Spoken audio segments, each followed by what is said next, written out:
Bless you.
Okay.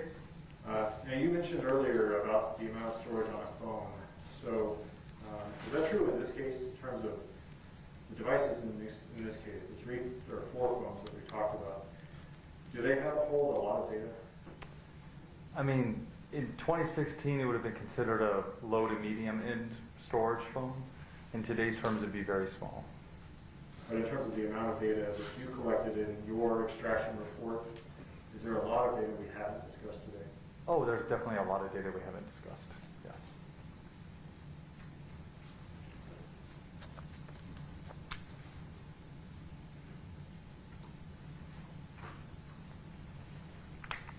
May I approach the witness?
Commander, I handed you what's been marked as State's Exhibits 276, 277, 278, and 279. Let's go through those one by one. 276, can you tell us what that is? 276 is a Cellbrite phone extraction from Victoria Martens' phone of 3 text messages. Can we keep going? Please keep I'm sorry. 277 is also a Cellbrite extraction from Fabian Gonzales' cell phone of a single text message. 278 is another Cellbrite extraction report. It's from a timeline, essentially, where it puts a lot of those different buckets of information in a chronological order. And let me try to tell who this is.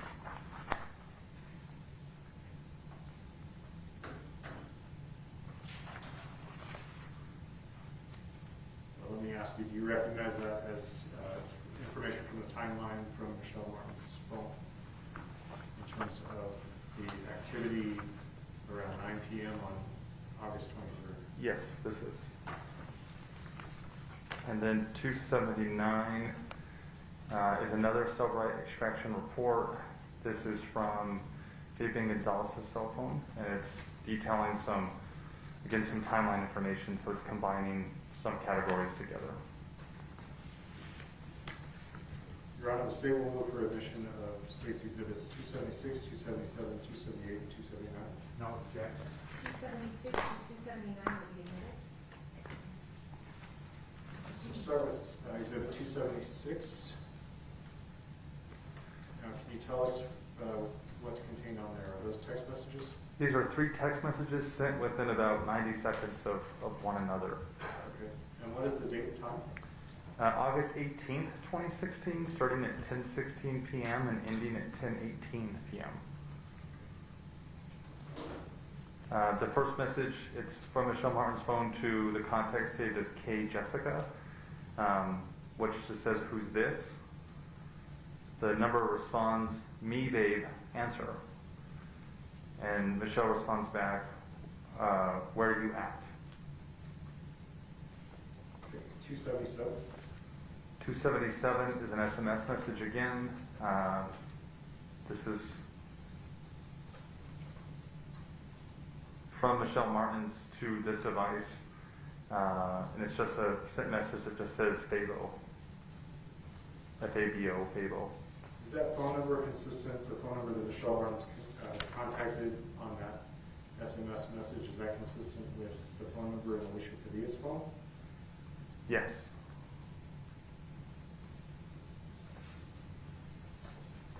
Do those two exhibits, are they meaningful to you? Yes. In what way? They're showing that other persons are using the devices at certain times, but when they are, they're having to identify who they are, because otherwise the conversation loses that personal context. And who's the someone who's using other people's devices? Fabian in both cases. Let's go to exhibit 278. Okay? And can you tell us what that is? So this is a timeline report from the cell phone extraction on Michelle Martin's phone. Again, it combines multiple sources of information into one, although this report is focused in on, I'm just confirming, all network connectivity essentially. So it's the phone connecting for data connections, and it's logging when it's doing that. And what is the website that's being hit there?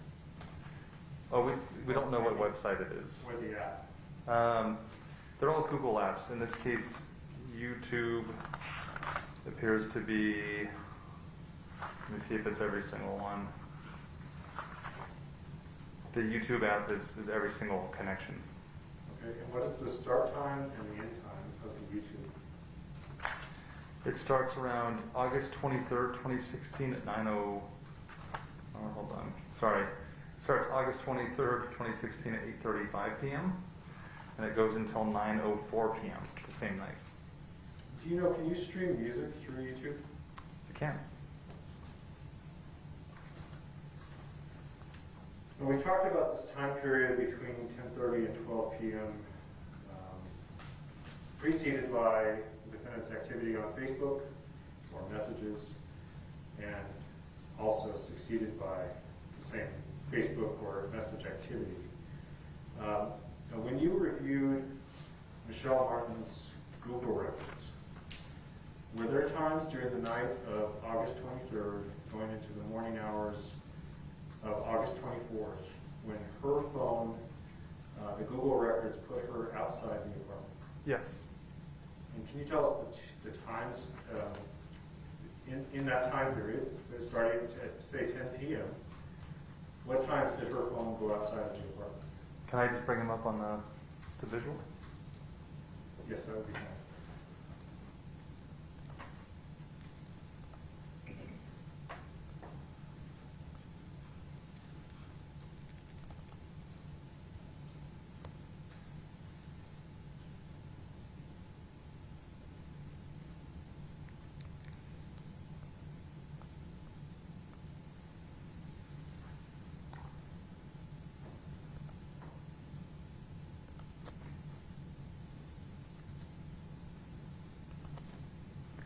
It'll take me 1 second. Sorry. You said 10:30 p.m.? 10:30 is a fine start time. That's fine. And 4:40 is fine as well, if you wanted to do that. 4:40 a.m.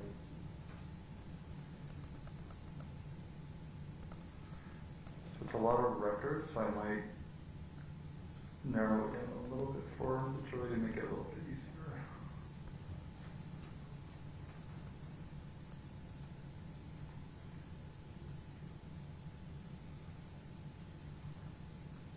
Here's starting about 10:30 p.m.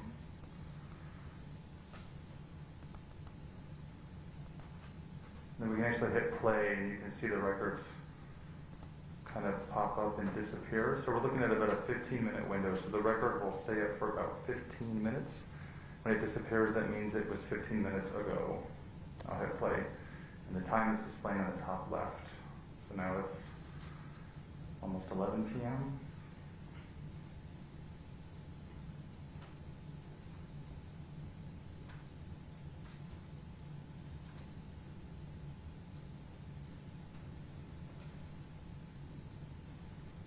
Now it's 11:30 p.m.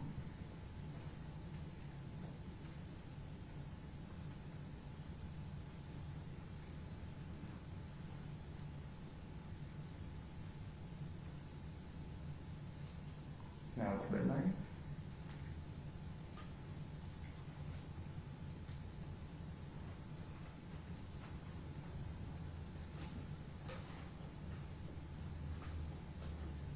Now it's 12:30 a.m.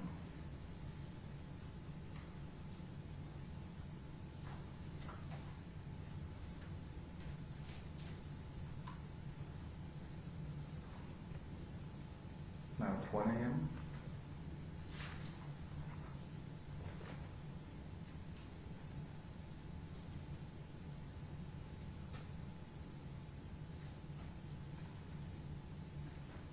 One 1:30 a.m.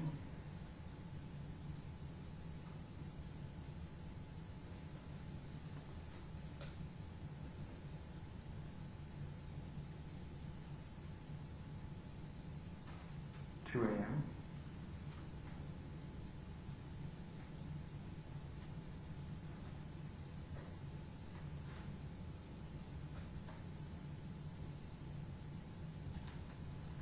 2:30 a.m.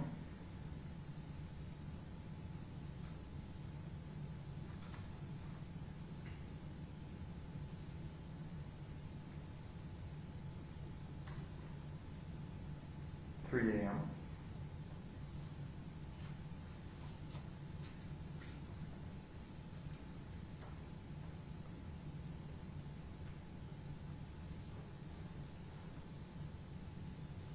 3:30 a.m.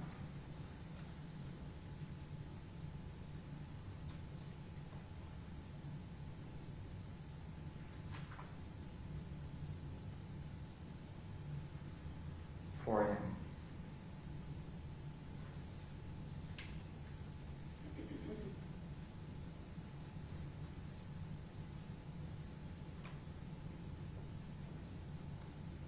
Now we're about 4:30. Let me call your attention to two particular times in that group. Okay. Go back to 11:05 a.m. Excuse me, 11:05 p.m.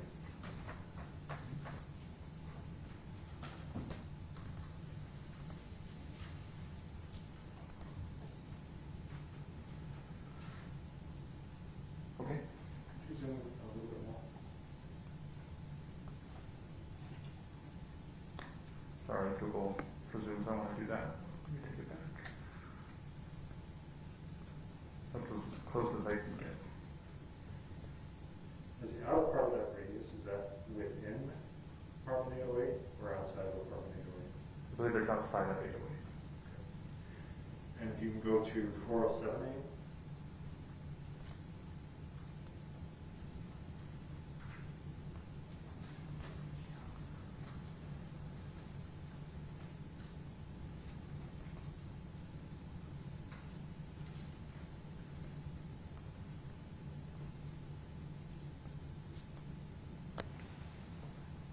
Now, is that radius, does that cover apartment 808? Yes.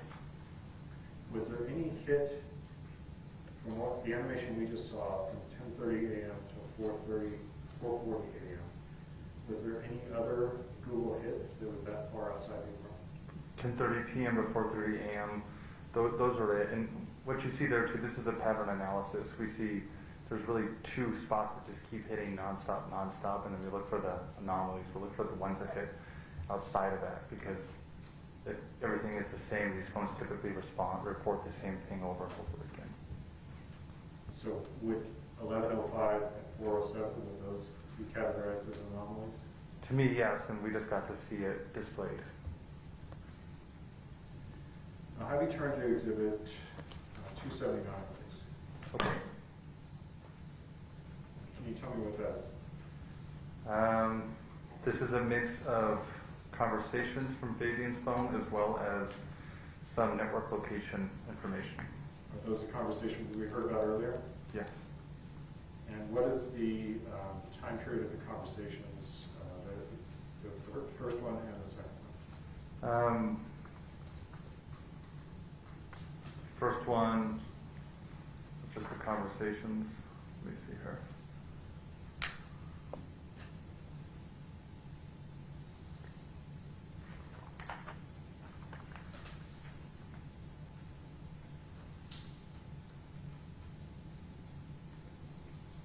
Around 10:28 p.m. and 12:08 a.m. In between 10:28 a.m. and 12:08, excuse me, 10:28 p.m. and 12:08 a.m. What's on that report? The phone records, the phone accesses to cell tower locations instead of the Wi-Fi. And you explained to the jury earlier that accessing the Wi-Fi, when a phone goes off of that Wi-Fi and accesses a cell tower, it could be anywhere from 100 to 200 feet from the apartment. Yes.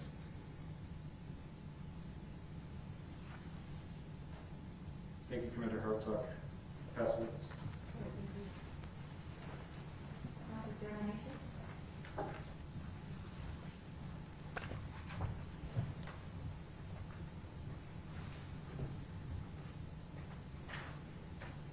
Thank you.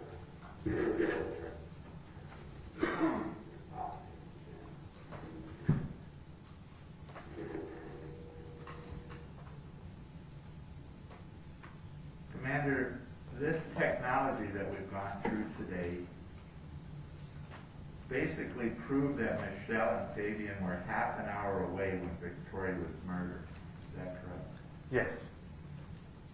They were at Uncle Dave's a couple of times, Brother Joseph, and those were, I guess, the 1936 lake is between 26 and 31 minutes away, That sounds about right, sir. and then the South Valley about the same, right at 28 minutes. Yeah, I think that sounds about right. So, as we try to put this piece of puzzle into it, it doesn't seem like they could have seen the child being stabbed to death if they weren't there. Or if their phones weren't there. Right. I mean, their phones weren't there. I'm sorry? Objection? What's your objection? Mischaracterizing the evidence. The Hirsch?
then as I understand it, when they did arrive, we had one of the last exhibits, the fact that they were playing music from YouTube between 8:35 and 9:05.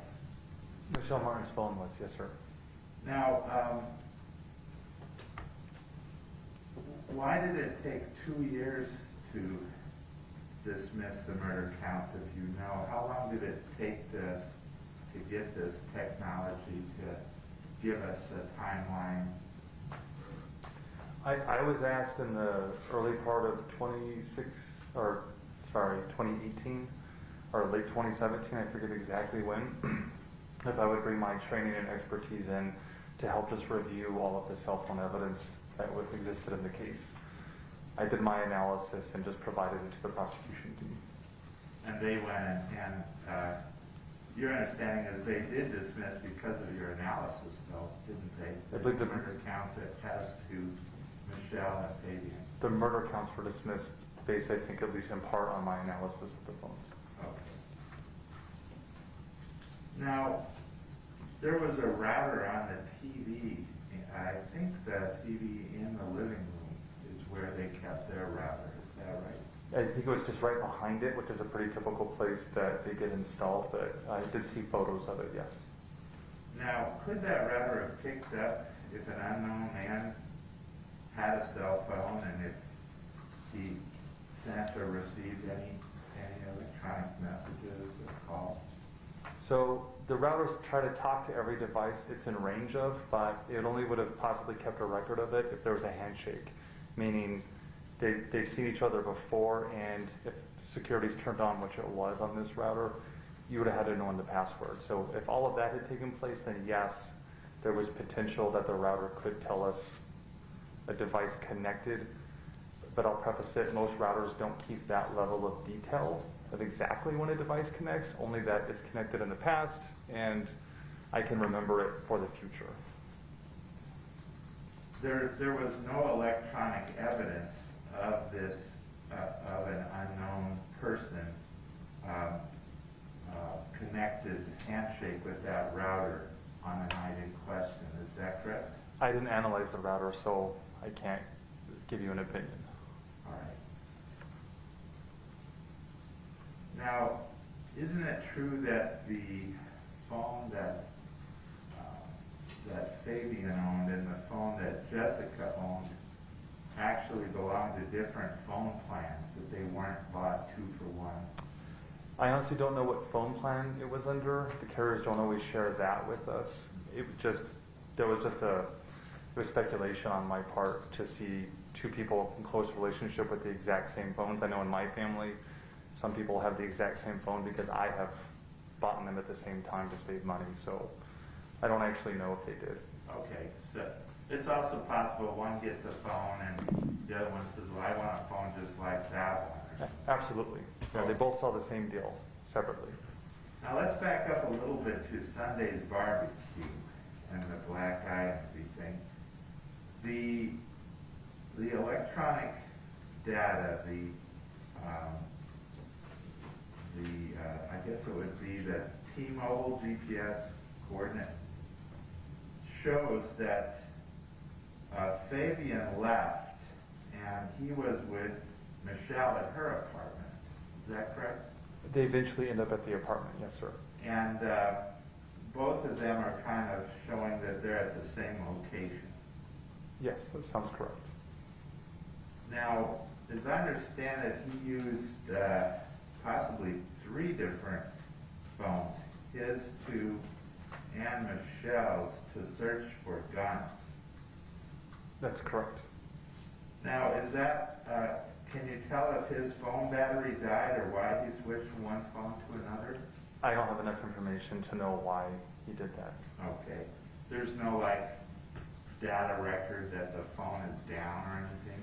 Unfortunately, phones don't tell us when they die. They sometimes tell us when they come back online. Jessica's phone in this case, for example, tells us it started up the morning of the 23rd around, I forget the exact time, but it's in her phone extraction. It does record a startup event. Very few of them record when they go offline. Okay. Now, is there also a search, and I was looking for it in your documents, there's a lot of them, but I thought there was a search on Michelle's phone on how to treat a black eye, something like that. Do you remember that? I do recall seeing that, sir. What's your recollection?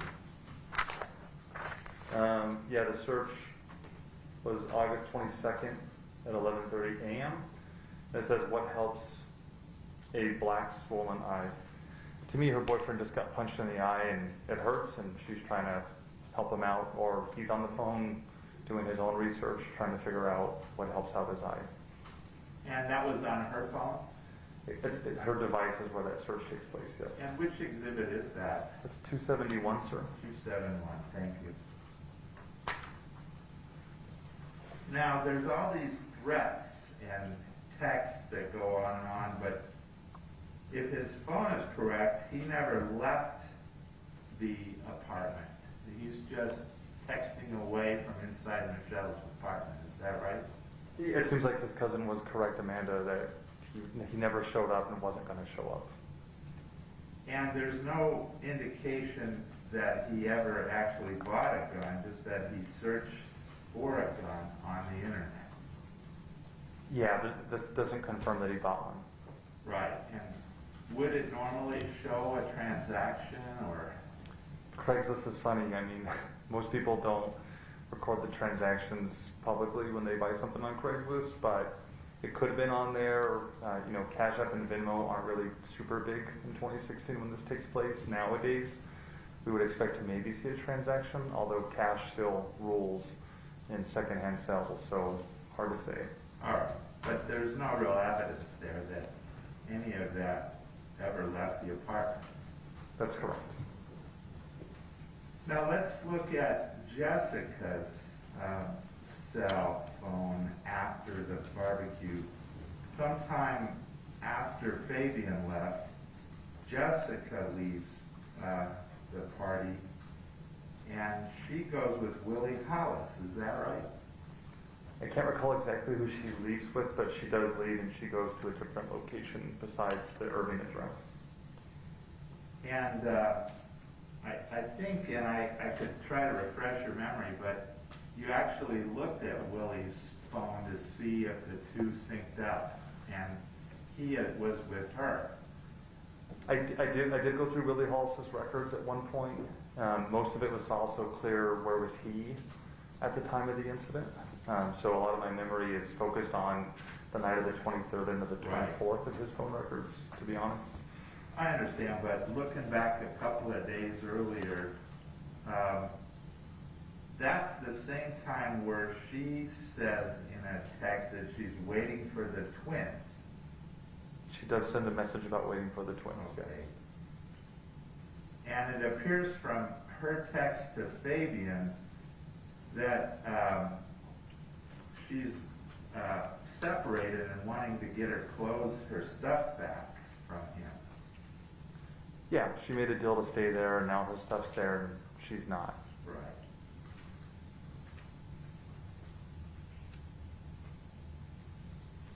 Now, I think it's Monday night, but at 9:47 p.m., Jessica started searching for the Department of Corrections website for her boyfriend, Sinner, or John Grosset. I do recall that, yes. All right. Now, some of Jessica, you talked a little bit about a baseline that we sort of look at what patterns or what habits somebody has, and to see if there's a spike, they're doing something different than what they normally do. Is that one of your jobs? Yes, but the spike can also be a negative, right? Or the opposite of It's spike? just behavior has changed. And in terms of changed behavior, Jessica stopped deleting any messages from the night before the murder until when her phone was taken by the police. Is that true? That's correct. And she also stopped answering any messages or any calls to her. I think there's 2 times that she called out, but other than those two, and we'll get to those, it's basically a flat line on her phone. It's about as big of a spike as you can see from someone involved in the case, yes. Now, at the time Fabian's phone was seized, nothing looked like it was wiped right then. I mean, there were deleted messages that we recovered, but it's also tricky. We can't always tell when something gets deleted. So, it's inconclusive at best when it was deleted. Now let's look on the day, on Tuesday the 23rd at around 4 p.m., Michelle was trying to call Jessica. Is that right? Yes, to get Victoria from the bus. And I think there's a text as well that said, be sure to pick up Victoria, like reminding her just a few minutes before the bus stop. Yes, that's correct. And then there's one right afterwards, did you pick her up? Something like that. Right. Now, we heard testimony last week from Jessica that she never got those texts or phone calls. Is there any way to see? I noticed earlier you had one where somebody actually blocked the other, and you could. Is there any way of knowing, did Jessica get the attempted phone call and the two texts from that Michelle at that time? The phones do tell us if a message is in a read status or unread. So that can give us guidance to know if the message was clicked open. The tricky part with that, again, is we can't tell when it was clicked open. So there's got to be some understanding with reading that type of stuff. It's not always 100%. So what you're saying is it did come into Jessica's phone, but whether she actually looked at it or picked it up, we don't know. Yeah, and she could have even clicked it and swiped away from it immediately, and it doesn't mean she read it or didn't read it, right? And that's where it's tricky. We can just tell you what state the message is in, Okay. and nothing more. So somebody could say, and delete it and never read whatever was said on that message. That's correct. Do you know, though, did it get to her phone? I'd have to pull up her phone examination to probably tell you with certainty today. Okay. Would that take a long time, or? I believe I can get it pulled up here in the background. Do you mind if I can pull it open? You can go through some other questions. Yeah, that's why it fine. comes up. If you're And I'll probably just unplug from the monitor. I'm sorry. Can I just unplug from the monitor so it doesn't show the whole phone open up?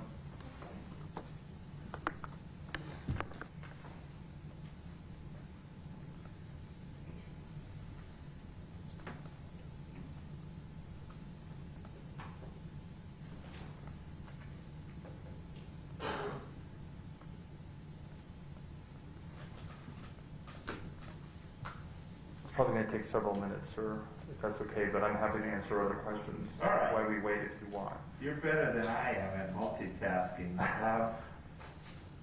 Now, it looks like Michelle also Googled the phone number for a neighbor. And, Yes. And just as she's Googling, the neighbor calls or texts her and says, hey, it's Kylie, your neighbor. That's right. Okay, good. And Michelle saves the contact in her phone in case she ever needs to call Kylie again, right? She does what I do. Yes, she Googled it first to see who is this. Then when she figured out who it is, she saved him as the same name in the text. I see. And then Michelle texts back, oh, we're almost home, we'll be right there. That's correct. And does that kind of link up with the phone records that show that Fabian and Michelle do get back? Yeah, I think once the neighbors start saying, your kid is here, I have to leave, she's not getting hold of Jessica, we see their phone leave the Lake Drive Southwest address and start getting home. Right. And that's the first time they come home.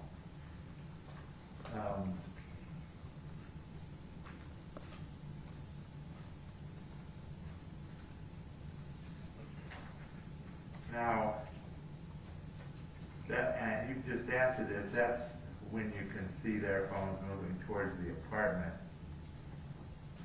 Now, at some point that late afternoon into early evening, we have a long incoming phone call from her sister, Crystal, at the jail.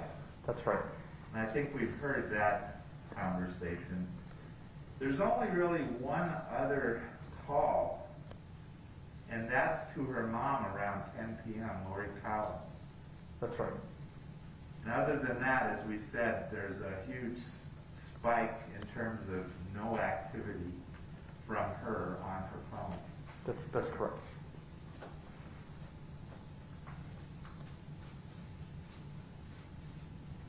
Now, because there's no activity, there is nothing on the 23rd showing where Jessica is. We don't know if she was in the apartment the whole time or if she left the apartment.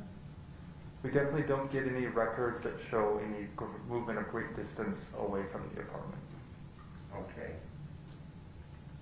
But by great distance, we don't know if she went outside of the Wi-Fi or any of that.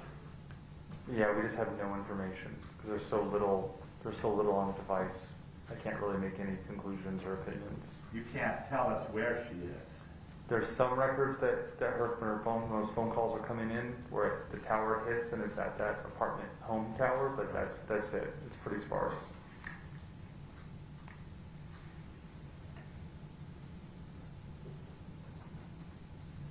Now, by contrast with her sparse activity, Michelle and Fabian's activity seem pretty normal compared to their baselines in the past. Yes. For example, Fabian replied to an earlier message from an ex-girlfriend. Is that right? I don't know what their relationship is, but he's in a conversation with a female, yes. Okay. And it sounded like she might have a drug problem, and they're talking about that, maybe getting back together. That's some of the gist of it. Yeah, I'm only seeing like a snippet of it. That could be what they're talking about. And you mentioned he's doing one line to other women who he sees, I guess, on Facebook. Are those Facebooks where you say, that's a pretty, you look good, or whatever it was that he said? Yeah, my experience is telling me he's seeing profile pictures that he likes, hitting add friend, and then sending a message at the same time to see what kind of bites he gets. All right. And he posts some Facebook pictures during this as well, doesn't he? Yes. And I wanted to show you one of them, Exhibit I.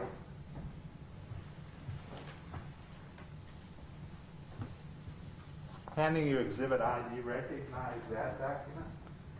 Yes, it's from the Facebook warrant return on Fabian Gonzales' Facebook account, and it's a post he made. And at what time did he post that Facebook?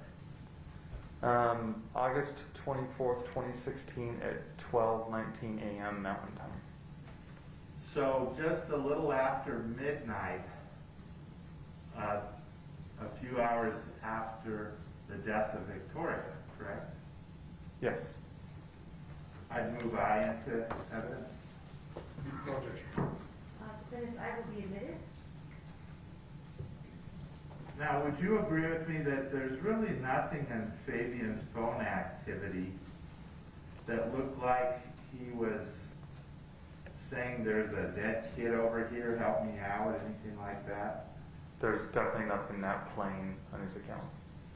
Or even abnormal behavior in terms of his cell phone activity? I mean, there's gaps in time that we can't account for, and we went through it pretty thoroughly of the activity we see on it. I don't know if I can say much more than that. Yeah, I think you found an hour where nothing was going on somewhere in there. Before midnight, yeah. Yeah, before midnight. Yeah. But basically, he's flirting with women and posting Facebooks and answering somebody he knows texts. He's doing what he would do any other night if you looked at his phones. Yes. Your witness.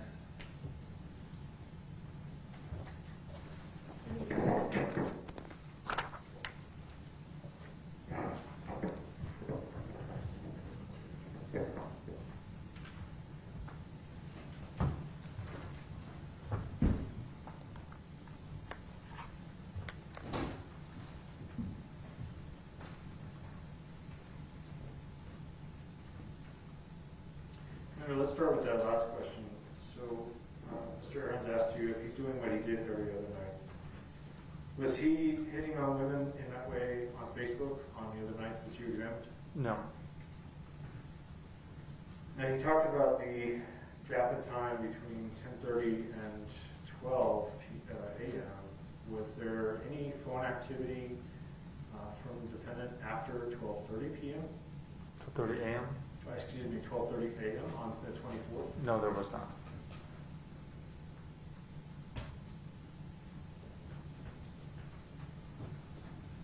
In terms of the calls that Jessica Kelly had on that day, you talked about the call from her sister from prison Yes. and the call from her mother. Was there also a call from her friend Ania around 7:17 p.m.? Yes, there was.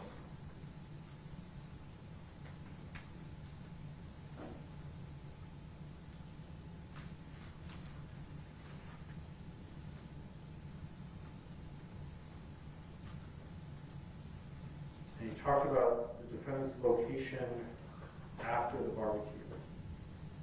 Yes. If you, Your Honor, may I approach the witness? You may.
See on Exhibit 255.1, there are some dates and times that are cut off on here.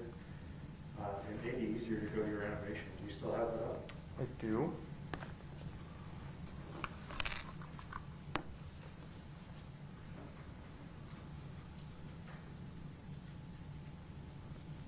Whose records do you want to look at? You look at the defendant's records on 8/21 at 6:32 p.m. Yes, sir. Just give me a moment.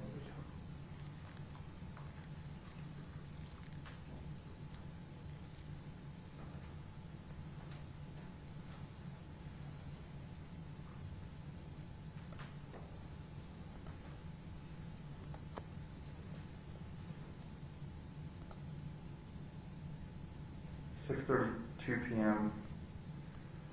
We see the device near the course 940 or until 940 area, moving in a north direction. I'm sorry, excuse me. I didn't interrupt. So that's 6:35 p.m. Where's 6:32?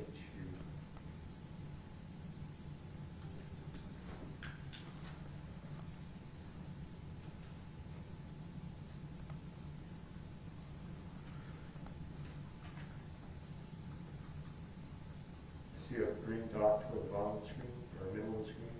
Yes, I'm sorry. Get lost in my own maps. At 6:34 p.m., there's a location hit at 3140 Lost Desert, that neighborhood. And again, 3140 Lost Desert is an address that's associated with the defendant's brother, Joseph. Yes. No further questions, Drew. Right, may this witness be excused? Yes, sure. You may step down, thank you. Thank you. Anyone need a break in this room? Okay, yes, sir. Your Honor, Suit calls Allison Oates.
You solemnly swear to affirm under penalty of law the testimony you're about to give will be the truth and whole truth and nothing but the truth? Yes. Thank you. Have a seat. Scoot up close to that microphone and then state your name, please. My name is Allison Notes. Good afternoon, Ms. Noates. Good afternoon. Can you tell us where you work? I work at the Albuquerque Police Department. I'm a crime scene specialist. What does it mean to be a crime scene specialist? What does a crime scene specialist do? We're a civilianized unit, so we're not police officers. We respond to different crime scenes, and we're there to identify, document, preserve, and collect forensically significant evidence. Okay. Were you employed in that same capacity in 2016? I was. And were you tasked to participate in the investigation of the Victoria Martens homicide on August 24th, 2016? Yes. Before we get there, can you tell me a little bit about your educational background? I have a Bachelor's of Science in Applied Forensic Sciences with a concentration in Forensic Anthropology. I also have a Master's of Science in Forensic Archaeology and Crime Scene Investigation. And what kind of training do you undergo as a CSS? We have an academy. It's not like the one that the officers go to, but it teaches us how to take photographs correctly, how to fingerprint, how to collect items and DNA and things of that nature. We also have on-the-job training. Okay. Now, what do you do when you execute a body warrant for a suspect? Typically, we start by photographing the warrant. We'll photograph the individual, and then depending on what is listed on the warrant, we'll do, usually it's for major case prints, which are inked prints of their entire hand, and buccal swabs, which is to get a standard of their DNA, so we can say that this is the DNA of this person. Sometimes there's other things on the warrant, sometimes there's not. Now, were you asked to execute body warrants in this case for Fabian Gonzales, Michelle Martens, and Jessica Kelly? Yes, I was. Excuse me 1 second.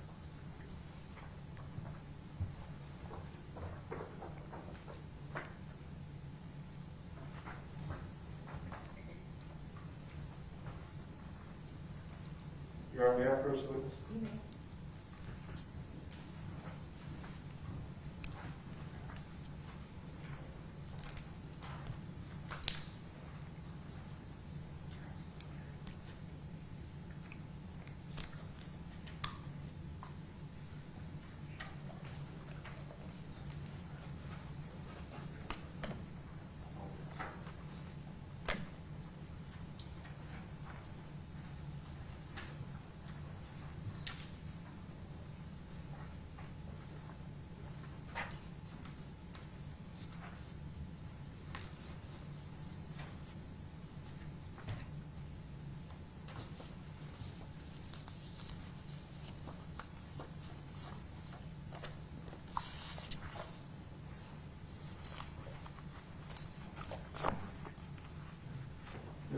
handed you what's been marked as State's Exhibits 280 through 306.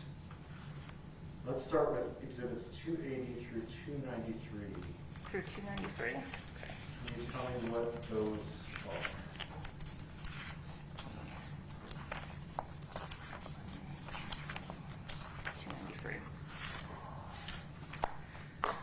So they start out with photographs that I took of Fabian Gonzales at the main police station.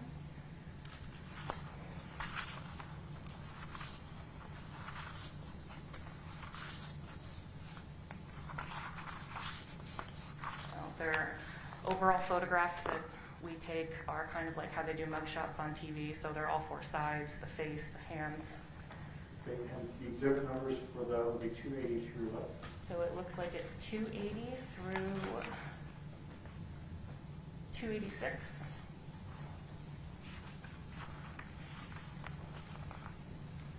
'87, '88, and '89 appear to be photographs that I took of Michelle Martens at the main police station.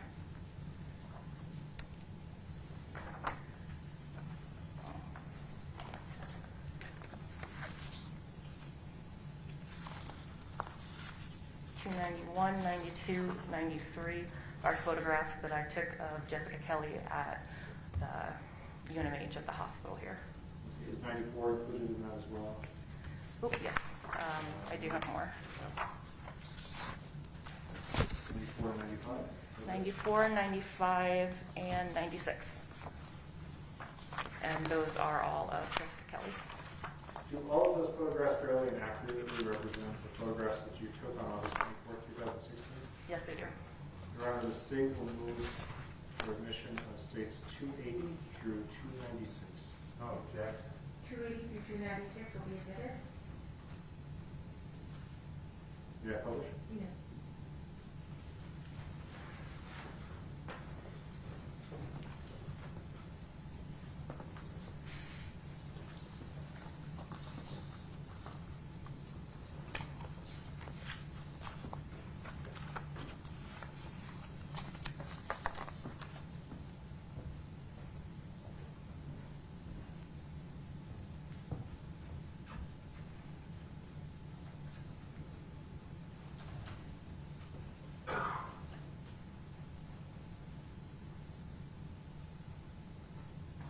Ms. Notes, you mentioned overall photographs.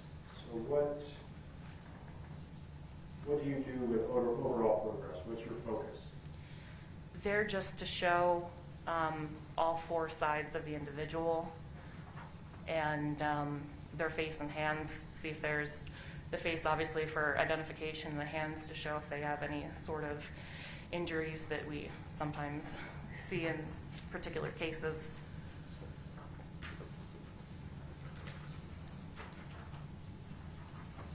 Is that what I'm showing here on the Yes. monitor? And do you do close-ups of injuries? Typically, yes. I believe that he was photographed earlier, but these are, there are some photographs that I took that are close-ups of his injuries.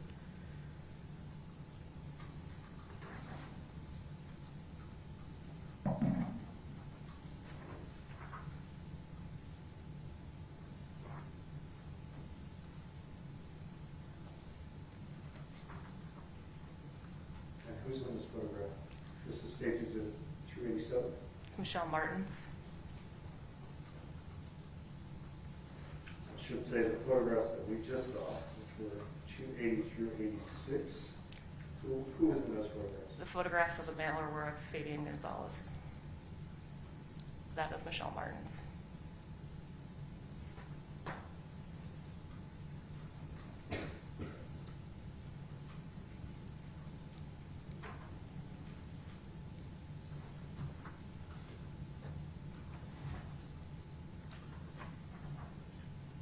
And here's State's Exhibit 291. We don't see a face, but do you know who's depicted in that photograph? That is Jessica Kelly.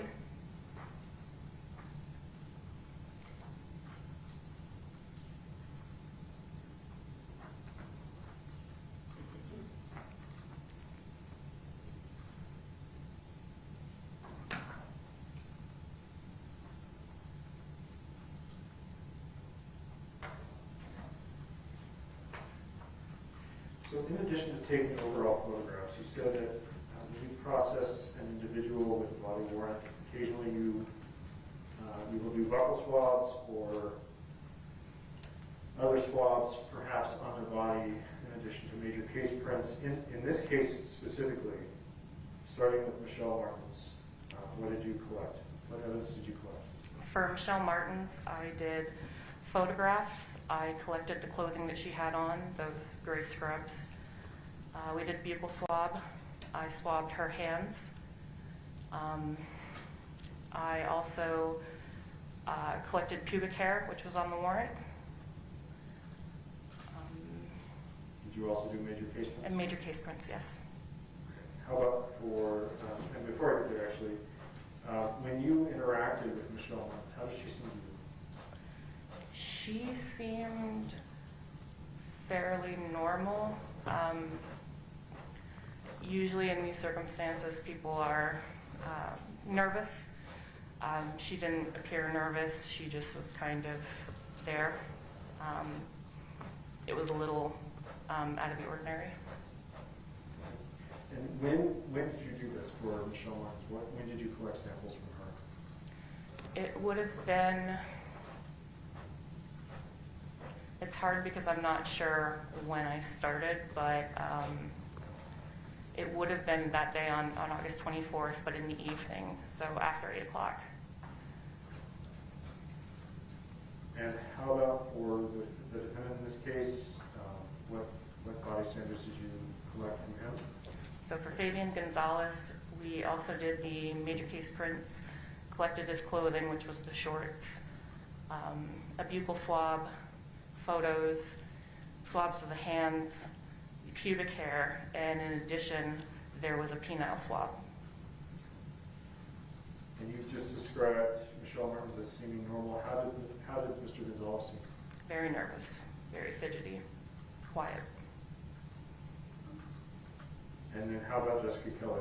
What did you collect from her? For Jessica Kelly, her clothing had already been collected and she was in a hospital gown. So it was photos, major case prints, buccal swab, swabs of her hands, and then a doctor assisted with removal of her pubic hair because it was too short for her to pull it out herself. And then a doctor also performed a vaginal swab. And did you have any trouble collecting evidence from her? Yes. And what happened? She was very argumentative, not necessarily with me, but with Detective Brown, now Sergeant Brown. She didn't appear to like him and was arguing about things about the warrant, didn't really listen to directions. It was also very difficult because she had been injured and was in a hospital bed.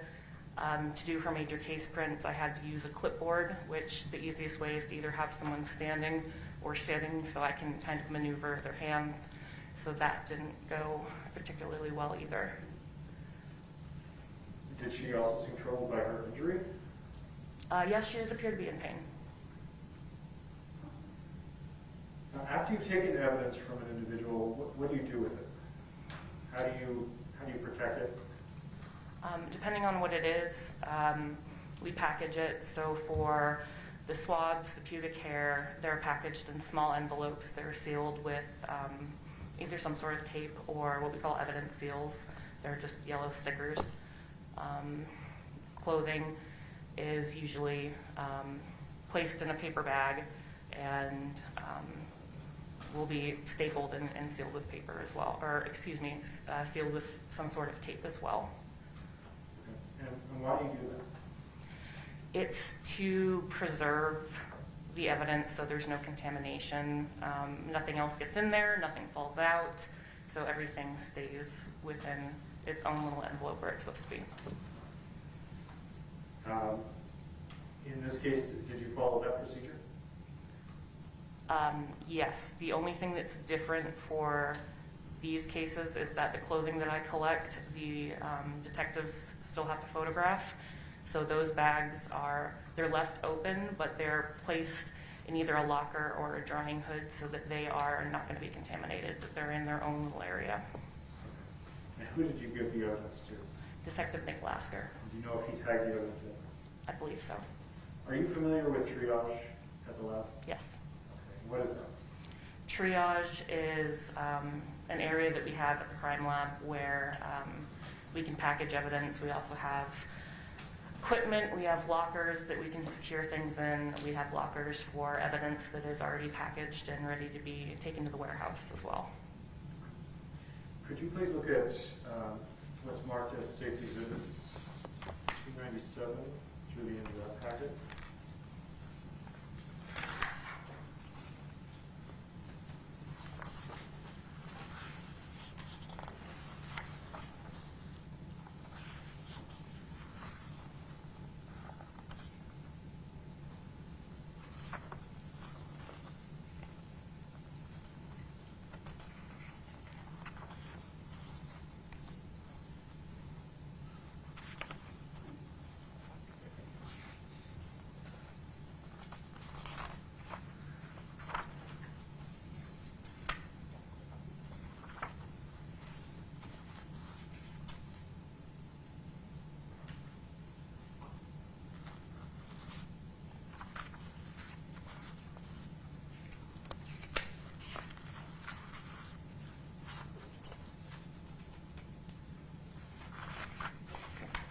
Tell me the last number.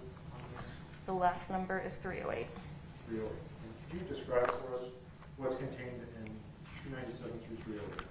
Yes, so these are a lot of photographs of the envelopes that I had filled out, detailing what was packaged inside.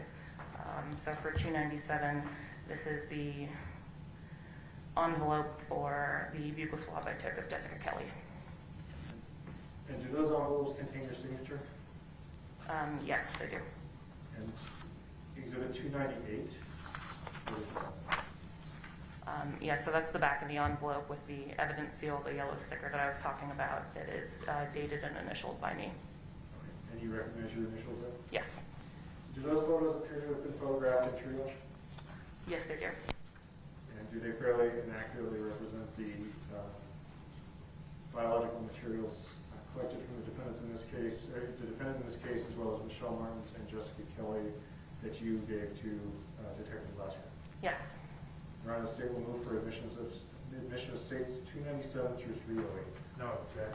297 through 308 will be admitted. Your Honor, may I have a moment? You may.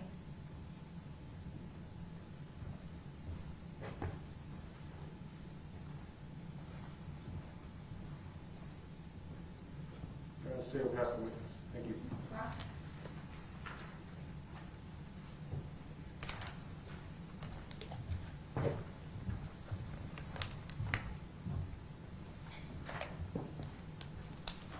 Just a few questions, ma'am. As I understand it, you processed Mr. Gonzales and Ms. Martens at the police station, what, about 15 hours after their arrest, something like that? That's correct. And your understanding is that at least Michelle had already gone to the hospital, was treated, and then came back to the police station. That was my understanding. And so their wounds were already treated before you took your pictures, correct? Correct. And the photographs that we've been shown, those are not the photographs that you took to document injuries, but just sort of the four dimensions or the four angles. Yes, these photographs were more to show that this person is the one that I got these items from. I see.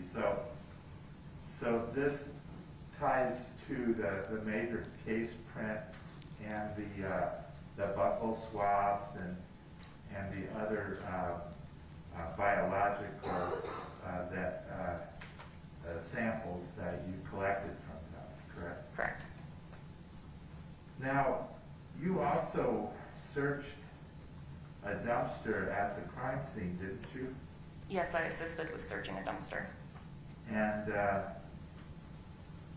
you didn't search any of the other dumpsters at the apartment complex, just that one. I'm sorry? Objection? You want to go? March?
So you only searched one dumpster, not more than one. Is that fair to say? Correct. And what was your understanding? What were you looking for? What was your understanding? I was there in a limited capacity, but my understanding was that they were looking for some sort of knife or cutting instrument, And a garbage bag? possibly. Okay. Now, the major case prints for Miss Kelly were not really of high quality. Would you agree with that? I would agree, yeah. And that was mostly due to her uncooperativeness with you. That coupled with, because of her injuries, having to do it on a clipboard instead of how we normally do it, yes. And in fact, she called you a stupid effing bitch, didn't she? She did. And she was angry. She was angry throughout. I believe when I manipulated her hands, I may have inadvertently hurt her, which is why she was angry at me at that point in time. But yeah, she was angry throughout at everybody. At everybody. Thank you. Figure out?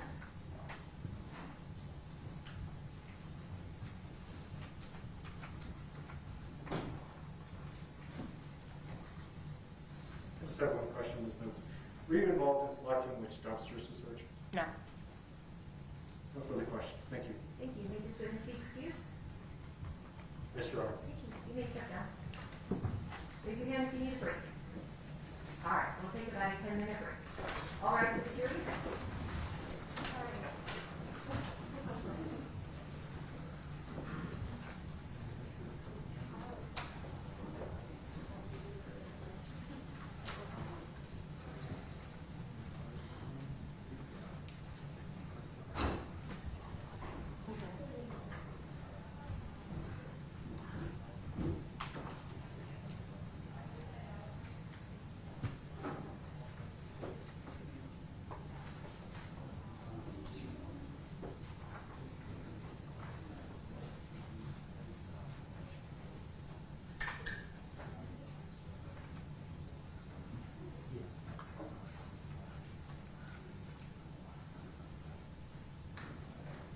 We'll take 10 minutes.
solemnly swear or affirm under penalty of law the testimony you're about to give will be the truth, the whole truth, and nothing but the truth? Yes. Have a seat. Scoot up close to that microphone, please. State your name. Monica Ramirez Rivera. Good morning, afternoon, Ms. Ramirez Rivera. How are you? Good, and yourself?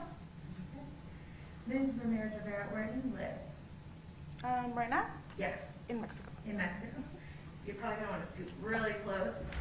It's hard for everybody to hear. I know it feels weird. Just lean on in there. Okay. Back in August of 2016, were you in Albuquerque?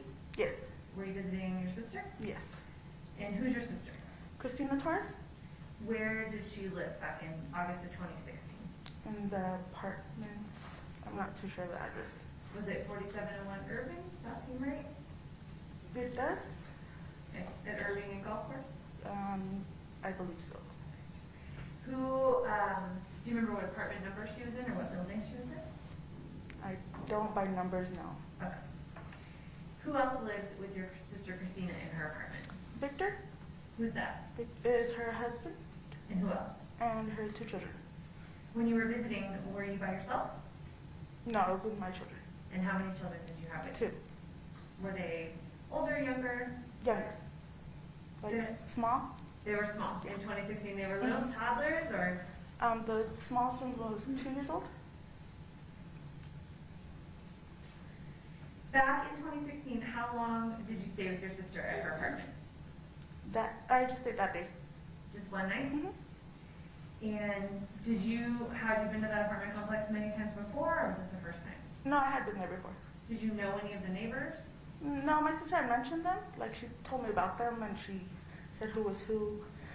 But like me personally, no. While you were staying with your sister, what room did you sleep in? In the living room.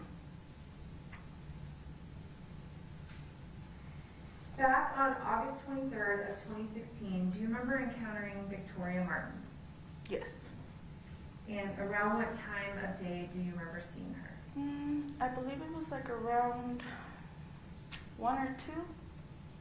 What was she doing? She was playing at the top of the, no, I'm sorry. The first time I saw her, she was actually at the bottom of the stairs chasing a cat. Was she with anyone? No. Did you notice anything about her face?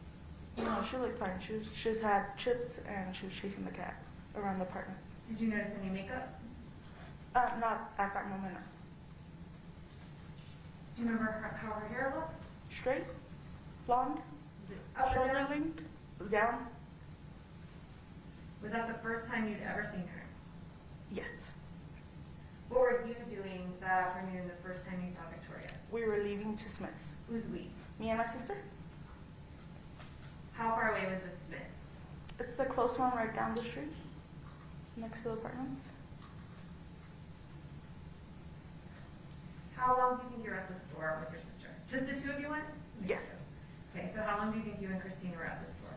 About an hour or more, because we had a flat tire, so Spent about some an time hour. in the parking lot dealing with that? Yes.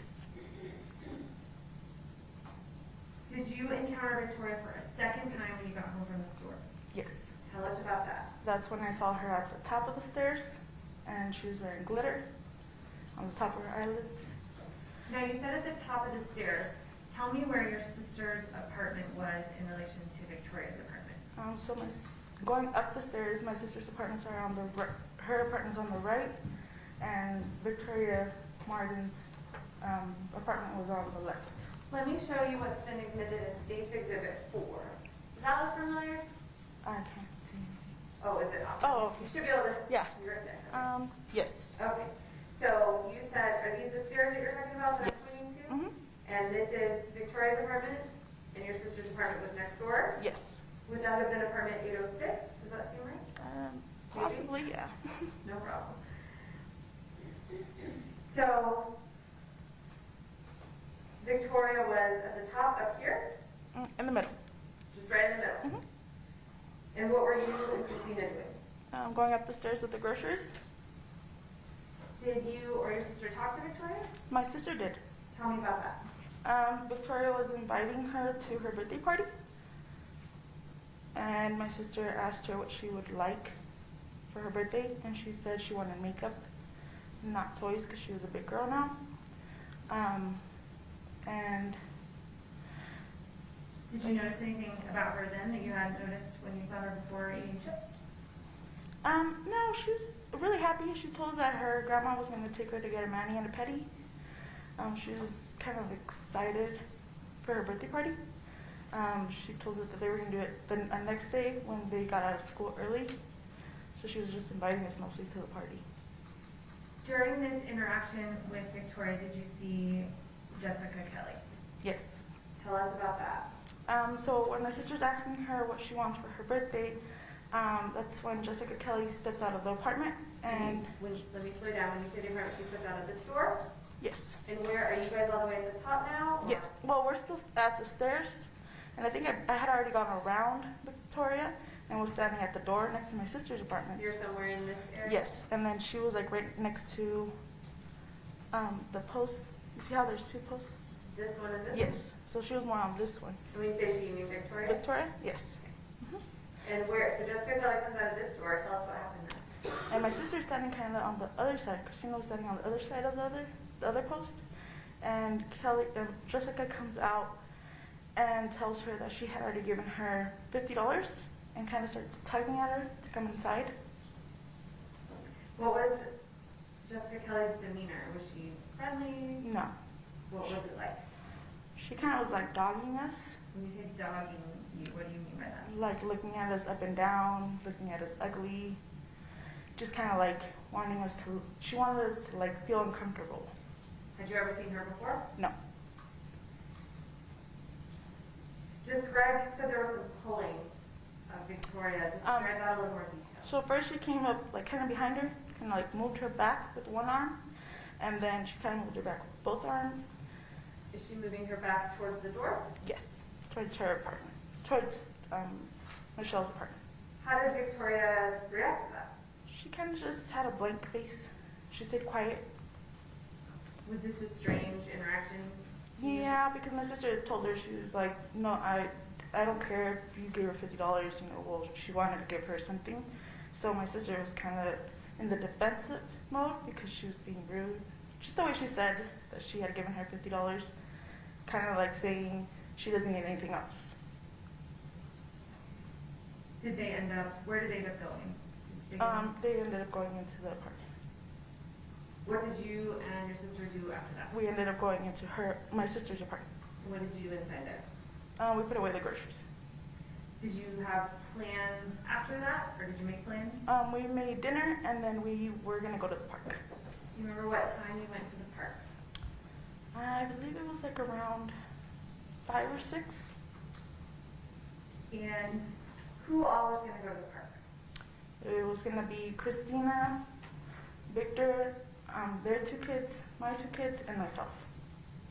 How many cars did you take to the park? 2. So to fit everyone? Yes. How long were you at the park for?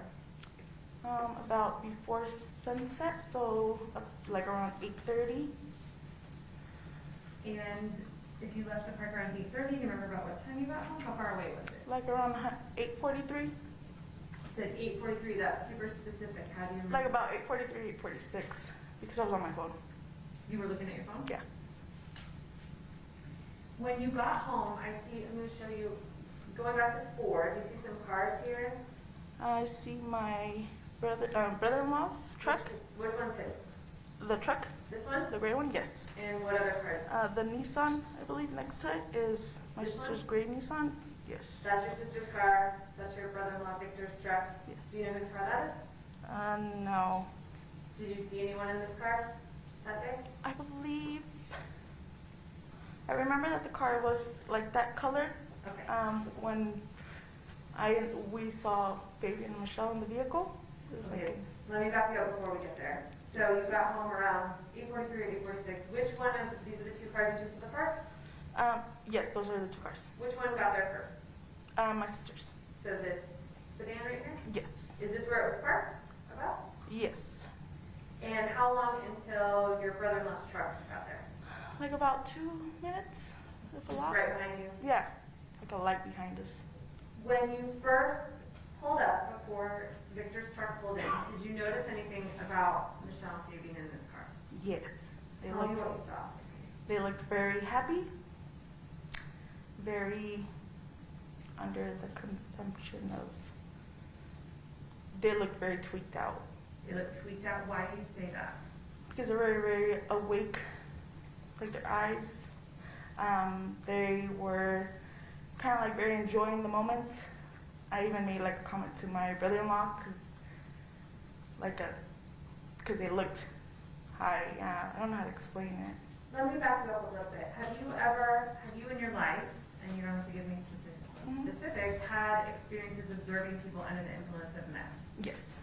And how many times do you think you've seen other people high on meth in your life? A good years, a lot of years. A lot. Yes. So you're familiar with the effects and how people act? Yes. Did this behavior that you've talked about a little bit with Michelle and the defendant seem consistent with your life experience of seeing people under the influence Objection, of Your meth? Honor, if we could approach. Come on up.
When you were in this sedan, Yes. who was with you? My sister Christina? And any kids with you guys? Yes, my 2 children. In the back. Yes. When you were in this car before Victor's truck pulled in between, what did you observe the defendant and Ms. Martens doing in the car? Kind of singing, just kind of dancing. Was it loud or quiet? Loud. Do you see the person you observed singing with Ms. Martens, Fabian Gonzales, in the courtroom here today? Do you recognize him? Yes, I do. Can you identify him by an article of clothing? I'm sorry? Can you identify him by something that he's wearing? Black clothes. Your Honor, may the record reflect that the witnesses identified the defendant? I'll need a little more detail. Where is he sitting?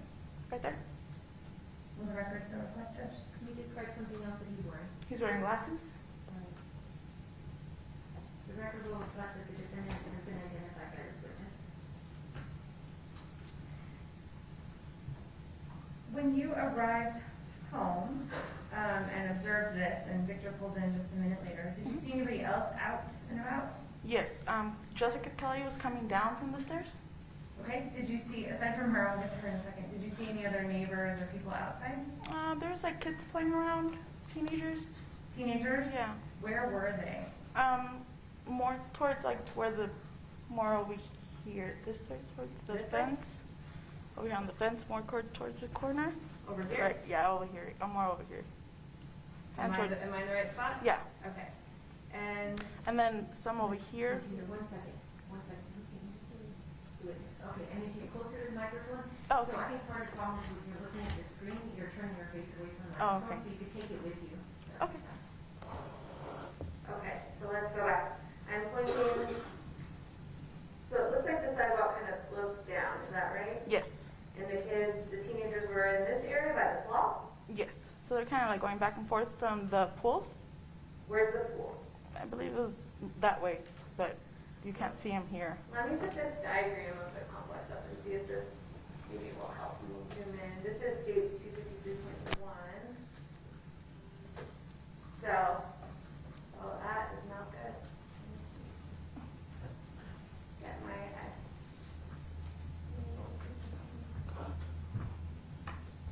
Make it not blurry. Oh, that is much better. I'm gonna mess it up again. 1 second. Okay. So, if this is building 8, and we're talking about apartment 808 right here, and you guys are parked in here. Yes. I think you just told us the kids are kind of down here. Do you remember the pool being? Right there. Yes. So if going back to 4, the pool would have been that Right. this way? Okay. Mhm. So the kids were going back and forth between the pool, out of this picture on the left, and this wall area. Yes. About how many of them were there? I'd say like about 5 or 6. Anybody else outside? Not that I remember at that moment. So tell us about seeing Jessica Kelly. How did you first see her? What did you first notice? Well, we were in the car. My sister was on the phone with my mother, and I was on my phone. And when I looked up, I saw her and Jessica Kelly coming down with Victoria Martens in her arms, kind of like baby position. Cradling her like Yes. this? Uh huh. And So, just for the record, her arms are extended out in front of her. Which parts of Victoria are touching her arms? Like is Victoria's head? yes. Her neck is on one Yes. arm, and then And under her the knees, legs. maybe? Yes. Okay. Go ahead. Exactly. And then, so I looked at her because I found it very weird. Kept looking at her, and that's when Victoria Martens' arm kind of fell out. Like, Explain what Victoria is wearing. I don't remember. I just remember seeing her arm because that's what grabbed my attention the most. I don't remember what she was wearing. I just remember that you couldn't really see her face. You could see mostly her hair. And when her arm kind of fell out, I mentioned it to my sister because it was very limp. Like, yeah, I have children. I have my small children, and I know that they react when you're gonna drop them. You know, they kind of Startle? yeah, and she didn't. Do you remember, you said you remember her arm or swinging out. Do you remember anything else about her, the way she looked versus how you saw her earlier? She didn't. She looked asleep in a sense, but when her arm went out like that, I told my sister that there was something wrong, that she wasn't asleep, that there, you know, she looked. My exact words were, she looks drugged or, you know, not alive. You thought that at the time? Yeah, and I mentioned it to my sister. Do you remember anything about her hair at that point? Victoria's? Yes. No, I don't. I just remember seeing her hair. That's how I knew it was Victoria. Were you able to see her face from the angle that you were looking? No. Was it covered or you just couldn't see it? I don't remember. It was covered, but she kind of had it like towards her body. So she was kind of like, instead of having her like this, she had it kind of more towards her body. And So that's when, Victoria's torso is leaning in towards Jessica's? yes. Mm-hmm. How did Jessica Kelly appear? Kind of surprised, that's what she looked like. Because then she turned around and she went back upstairs. Was she having any trouble hearing her? Yes, it looked like that's why her little arm went out, because she was like coming down the stairs and she was wearing a tank top. So most of her boobs were coming out. So she was like almost dropping Victoria. And that's why I noticed her arm. And yeah. Were you able to see if Michelle Martens or the defendant who were in this car reacted to any of this stuff going on? No, I was not able to see that anymore.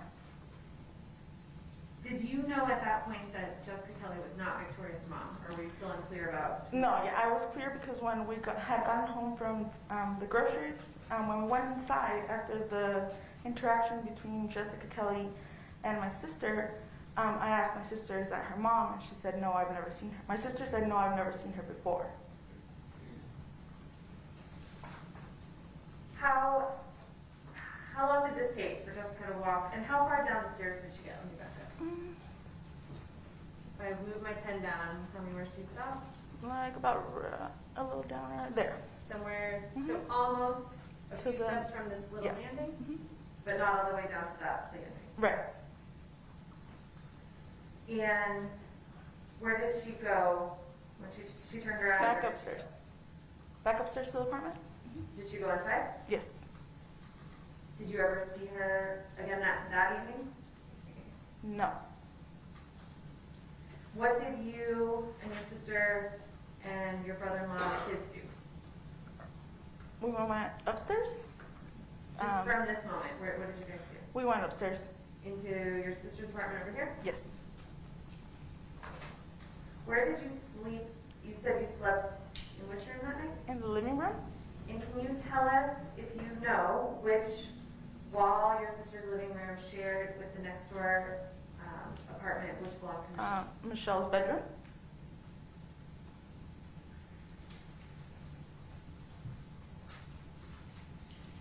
So if I put up 243.1, this is a diagram of Michelle's apartment. This is her bedroom. This would be the front door. So your sister's living room would be right here. Can you zoom it up? Yeah. Oh, I do? Sorry. I don't get zoomed in. Okay, let's try it now. Is that better? Yes. So here's our front door and our breezeway outside. If this is Michelle's bedroom, your sister's living room It's right there. is right here, and you were on the couch in here? Yes. Could you hear during the night some of what was happening next door? Yes. Tell me about the walls. This is an apartment. Could you hear through the walls? Are they thin? Yes, you can hear through the walls. But the first thing I heard, which were the voices, were in the balcony, in the back. On the balcony outside? Yes. How could you hear? Because I was sleeping in the living room and it was hot, so I opened the glass window for the balcony in the back from my sister's apartment, and that's where I was able to overhear the conversation two people were having.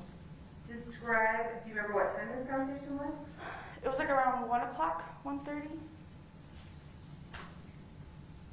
And tell me what you heard. I remember that two people arguing about not arguing outside. When you say they're arguing, are they yelling super loud, or is it a heated discussion? Heated discussion. Yeah, it was more like one of them wanted to go inside and the other one wanted to continue to talk about it. They didn't say what. The other one, the male was saying, let's go inside, let's not talk about this outside. So let me back you up just a little bit. You said the male. So tell me about the voices that you're hearing, and do you know who they belong to? Well, I had recognized Fabian's voice because I had heard him when he was downstairs. And we also did hear them throughout the afternoon because they were coming up and down the stairs. And then at a certain time, it kind of just went all quiet and you couldn't hear anything anymore until 1 o'clock. So at 1 o'clock you hear the defendant's voice? Yes. And who else? And Jessica Kelly. And you're sure that was Jessica Kelly? Yes. So they're on, that you hear what, it sounds like they're out on this balcony, is that right? Yes. And they're having, tell me what you heard them say. She said, well, what are we going to do? He said, come inside. She said, no, we need to figure this out. And then he said, just come inside. Let's not talk about this outside. Come inside. And that's when they kind of started with the heated argument about come outside to talk, and the other one wanted to go inside. So one of them wanted to talk about it outside, and one wanted to go back in? Yes. And that was around? 1:30. So that was actually August 24th, the early morning hours of August 24th? Yes. From 1 or 1:30? How do you know it was 1 or 1:30? Because my daughter was actually still on bottle, so she would wake up like about every 2 or 3 hours to drink bottle. So I had gotten up to make a bottle. And how did you know what time it was when you got up to make that bottle? I actually hadn't gotten to sleep. I got up off the sofa. I was actually watching a movie, and I was reading the baby Brianna case on Facebook around that time. I couldn't go to sleep. There was just something that didn't feel right, and I couldn't go to sleep. So you were just kind of aware of the time being Yeah. awake and looking at your tablet? Yes. After you heard this heated discussion on the balcony around 1 a.m., what did you do inside on the couch? Well, after they went inside, because I went back inside, I couldn't hear anything anymore. That's when I went a little bit quiet again for a little bit, like for about another hour and a half. And then that's when I started hearing the yelling and shouting, and it sounded like fighting. And that's when my sister and my brother-in-law came out of their bedroom, and that was around 3 o'clock in the morning. What did you hear? Just someone saying, stop, leave her alone, and then just a lot of banging on the wall. Could you tell whose voices you were hearing? The one that was saying stop was Michelle. Could you tell where in Michelle's apartment this fight was taking place? It sounded like it was in the bedroom, her bedroom, because it was really close to the sound was really close to where I was sitting. So you're sharing this wall and it sounds close? Yeah. Mm-hmm. Did you hear anything aside from yelling? No, at that point, no. What about any commotion? Well, yeah, you could hear the banging on the walls. It sounded like they were fighting. How long did that go on for initially? Not long, actually. It went on for like about, I'd say, maybe 5-10 minutes, give or take. And then what? And then I remember Michelle stepped out of the apartment, and then I saw her go downstairs in front of our window. So, if you wanna. So more towards this side, where there's a window. The window on this wall? Yes. She was standing on the sidewalk, Michelle. Where on the sidewalk? Like right in front of the window that would be in that So picture. there's your window, sister's Yes. window somewhere on this one, she's over here? Yes. Mm-hmm. Pointing to nothing, so over here somewhere? Yeah, yeah. Let me see if I can find a better picture.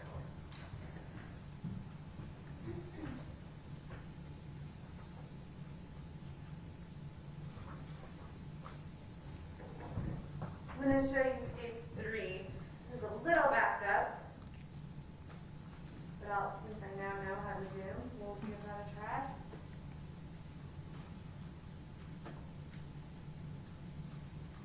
Okay, so when you're talking about the window, are you talking about this window? Yes. And Michelle is, At the bottom on the sidewalk. and do you know about what time this is now? It was like 3 something. I remember it was 3 when they started fighting, because when my sister stepped out of her bedroom, I told her, I was like, this has been going on since 1:30, and it was already 3. I saw the time, and it was already 3. So whatever from the discussion, that took like about 5 to 10 minutes, and then her being outside, Michelle being outside. So let me just back up a little bit. So from the time you hear the fight start at 3 something, Mm-hmm. how long until you see Michelle outside on the sidewalk? A little short after that, just kind of like a minute or 2, Well, how long did the whole thing take? like 5 minutes, 5 or 10 minutes. There was a lot of struggling in there.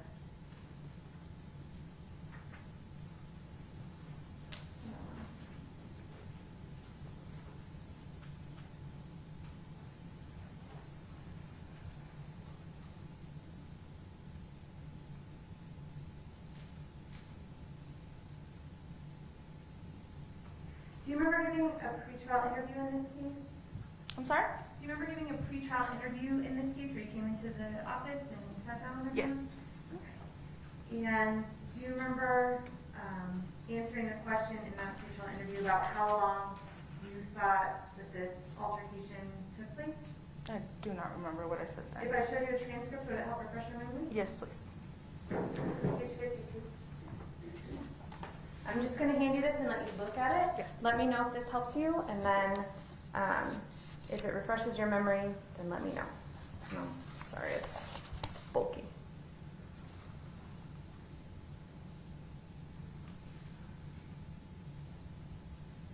Okay, yeah. Has your memory been refreshed? Yes. About how long did this whole, from the banging at 3-something in the morning until you see Michelle outside, about how long did that last? Like about 35 minutes.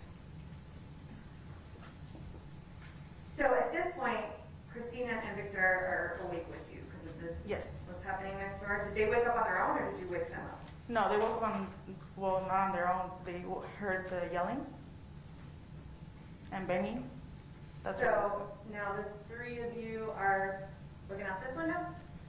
Yes.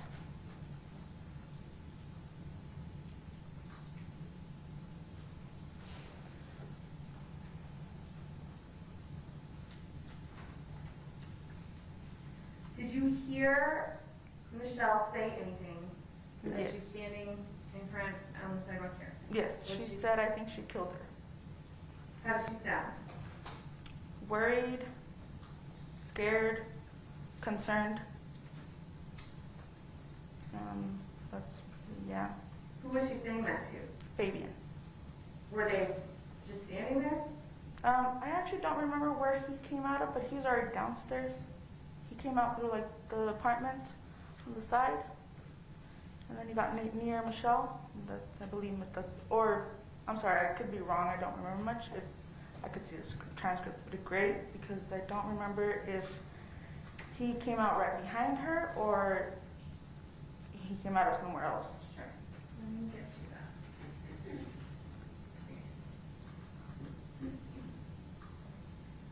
Okay. Page 53, may I approach? I think this is what you're talking about? I don't know.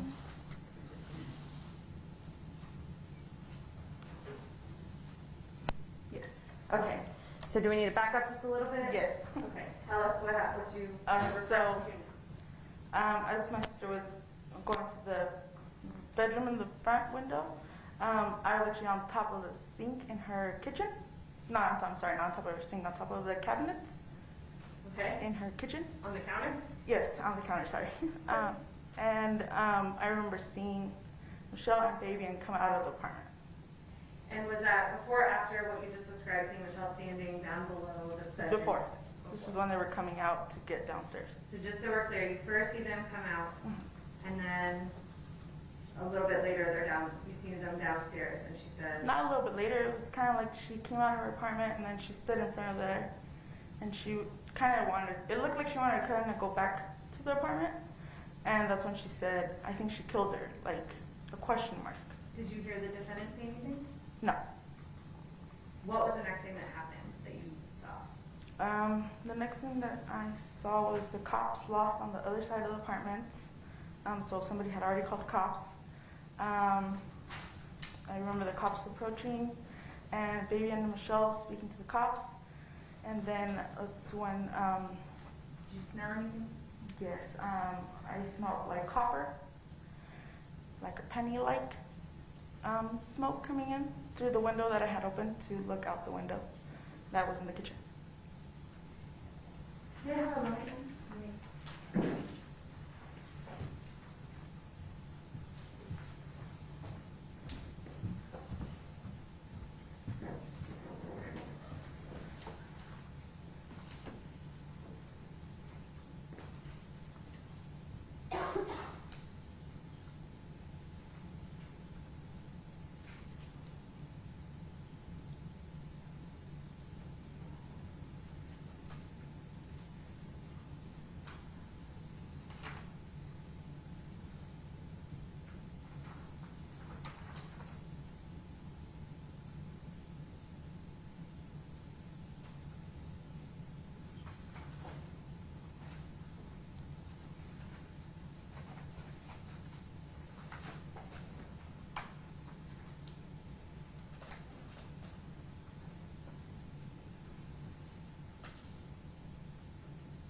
pass the witness room?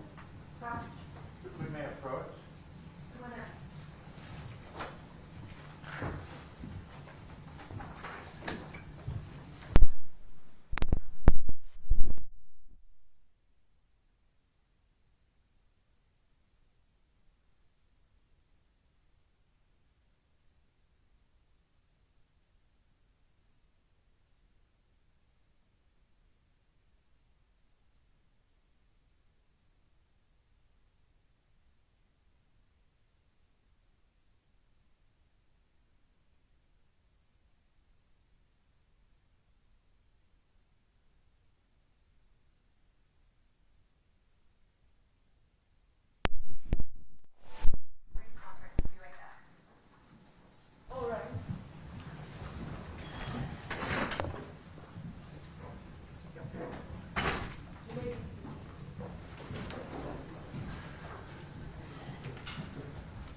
I'm sorry, repeat the question? Were you convicted in federal court? Yes, I was. And what was that of? I'm sorry? Do you remember the name of the crime that you pled guilty to? I pled guilty for trafficking, smuggling drugs. Into the U.S.? Yes. Okay. And let's talk a little bit about when you saw Jessica Kelly and Victoria. You said a few minutes ago that Jessica was looking at you kind of ugly or dogging you. Do you remember that? Yes.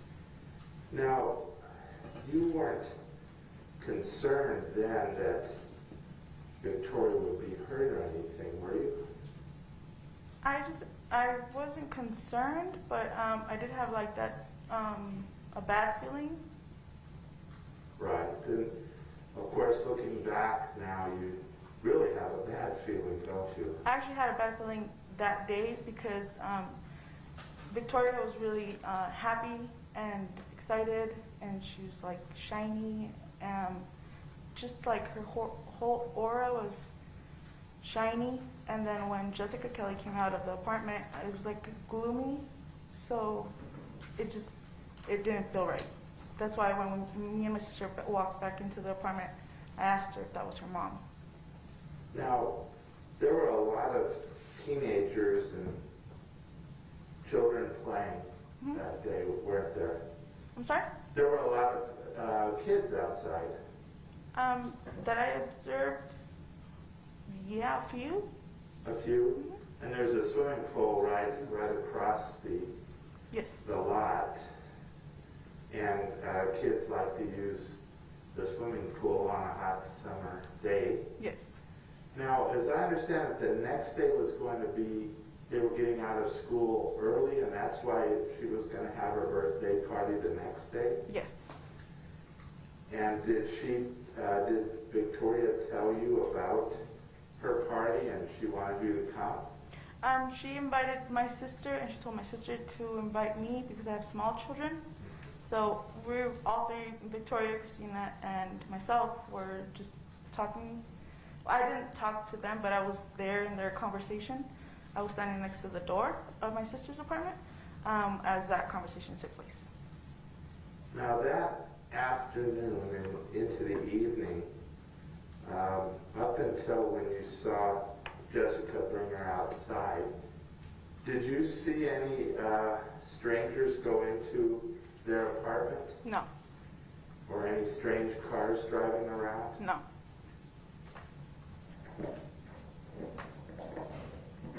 Now, as I understand it, you were spending the evening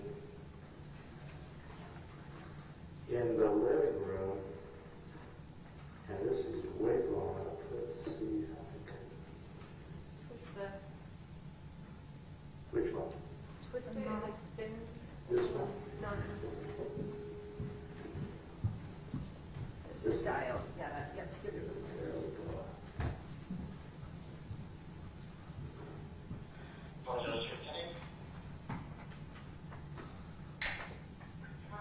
All right.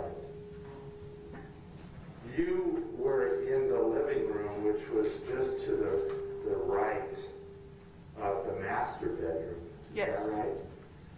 And the noise that you heard began in the master bedroom. The first noise I heard was in the balcony. Oh, okay, let's go to that first. Now, in the balcony, there wasn't a physical argument, just a verbal discussion, right? Now, do you remember telling detectives, HSU, so I guess it was Detective Sue, do you remember talking to him about what you had heard and seen? I don't remember. Do you remember talking to somebody who looked like a detective? Yes. Okay. Do you remember telling him, page 2, she was trying to calm him down and tell him to come inside so he wouldn't make a lot of noise? Do you remember telling the detective that? I might have. Because today it seemed like you had flipped it, that instead of she trying to calm him down, he was trying to calm her down. They were both upset. She wanted to conversate about what they were going to do. That I remember hearing. He was upset about being outside the balcony.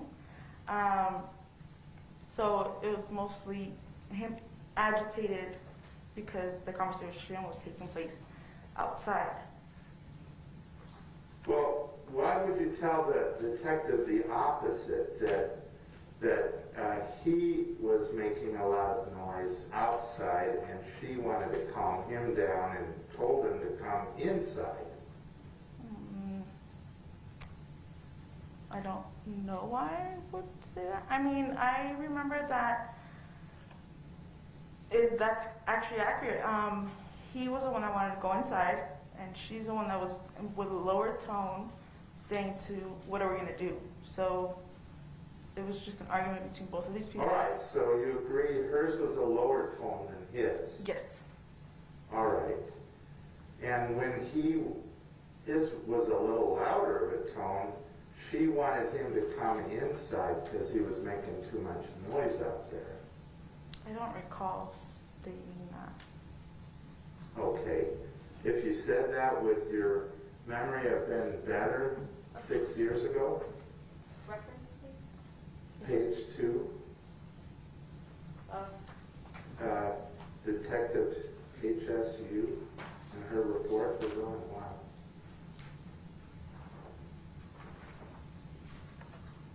Let me try one more time. I'll quote and see if you agree with this. She was trying to calm him down and tell him to come inside so he wouldn't make a lot of noise. Does that sound more accurate? So I'd be able to take a look at my transcript. Okay, I didn't print one out. She may have it, but... It's not, it's page 4. There's nothing at all that's on page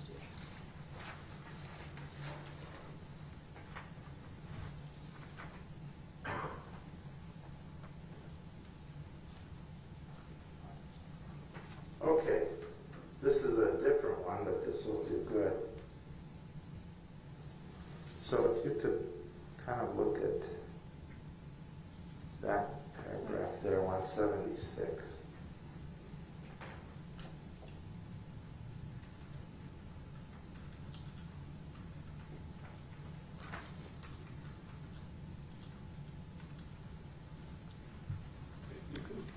I don't think they got what I had said right.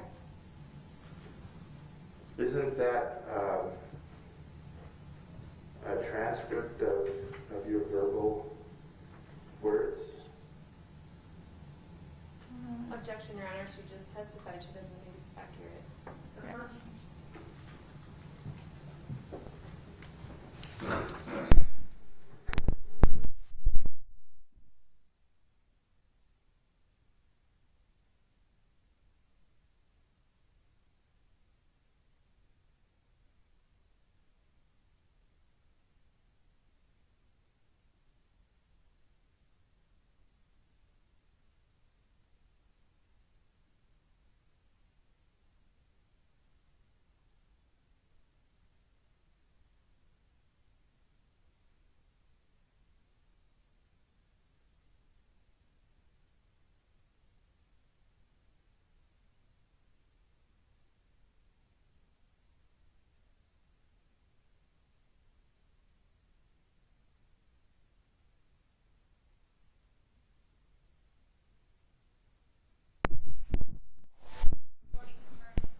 So you think that that the transcript is not accurate as to her asking him to come inside? Right, because I remember that I mentioned both of them when I had the interview. I remember that I mentioned what both were saying. But you do remember today that she was kind of talking in a lower tone of voice. Like I said, it was a heated argument. As when I say lower voice, I mean like a heated argument, lower voice, not like whispering. I'm talking about like a heated argument, lower voice. Right. So, not to make a lot of noise. Right. All right. Now, why did you, I realize it's been 6 years, but why did you initially think the whole argument that we're about to talk about, which was a little later, lasted 5 minutes, and then today you said you agreed it was 35 minutes? Because my memory is a little rusty. It's been a lot of years. All right. Now, did you hear the man? What did he say when you heard these noises in the master bedroom? And I guess we're back to that. Was it in the master bedroom where this fight started? Well, I wouldn't be able to be certain because I wasn't in the apartment, but it sounded like it was coming from her bedroom. Okay. And you heard like pounding or something against a wall or something like that? Yes. And what did you hear the man say? Didn't he say something? Right now I don't remember. I would be able to see the transcript to remember. All right. And did you happen to notice if one or two TVs were on in their apartment? No. Okay. And so you hear this. What you heard, did it sound like there was some fighting and then it calmed down for a little bit and then some more fighting, or was it all one stretch? It was all one stretch. I believe. I want to remember that it was all at once, but me and my sister were going back and forth in the apartment, so I don't really remember right now if it was like all. Okay. Yeah. So there might have been calming down between it, but you were going back to your sister and back, so you're not sure. We did hear the fighting, but that took a long time. Like, it didn't take a long time. We heard the fighting for a minute, and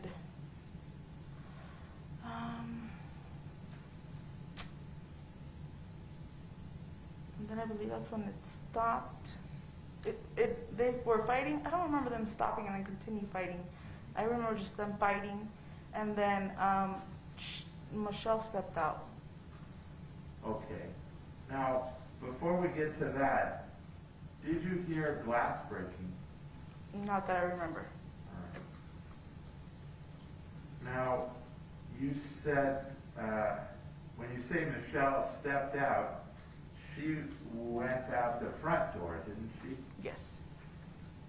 And you're really not sure, at least I think I heard you say, I wrote down, he came from somewhere else. Do you know? When I said that, I mean like I don't remember what I said on the transcript. I don't remember what happened. I remember Michelle. It was more of an impact seeing Michelle and what she had said. I wasn't paying attention of the surroundings, nor where he had came from or where he was coming from. Right. So one possibility is he could have gone out the same door. Right. But the other possibility is he may have come from a different direction. Right. All right. And Michelle did talk about her daughter right then, didn't she? Yes, she did. Oh, well, she said, I think she killed her. We, at that moment, did not know who she was talking about. And she looked worried when she said that, didn't she? Yeah, it looked like she wanted to go back into the apartment. And did you hear Fabian and Michelle pounding on doors to call 911? No, I didn't. I did not hear that. Do you know how or who called 911 to come there? No, I did not know that. Thank you. That's all I have.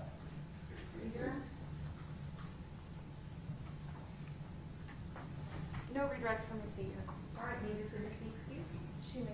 All right, you may step down. Thank you. Thank you.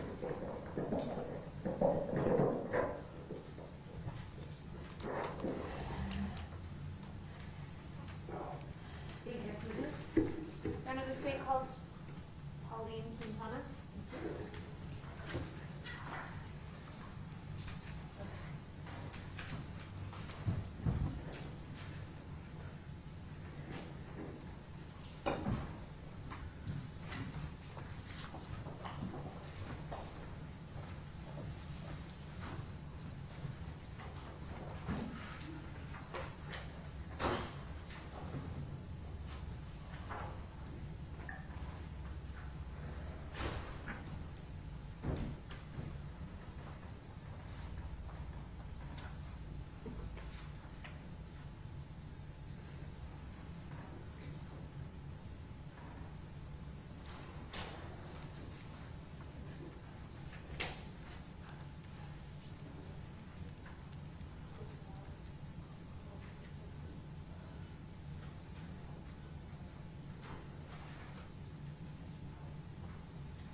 Ms. Quintana, raise your right hand, please. Do you solemnly swear or affirm under penalty of law the testimony you're about to give will be the truth, the whole truth, and nothing but the truth?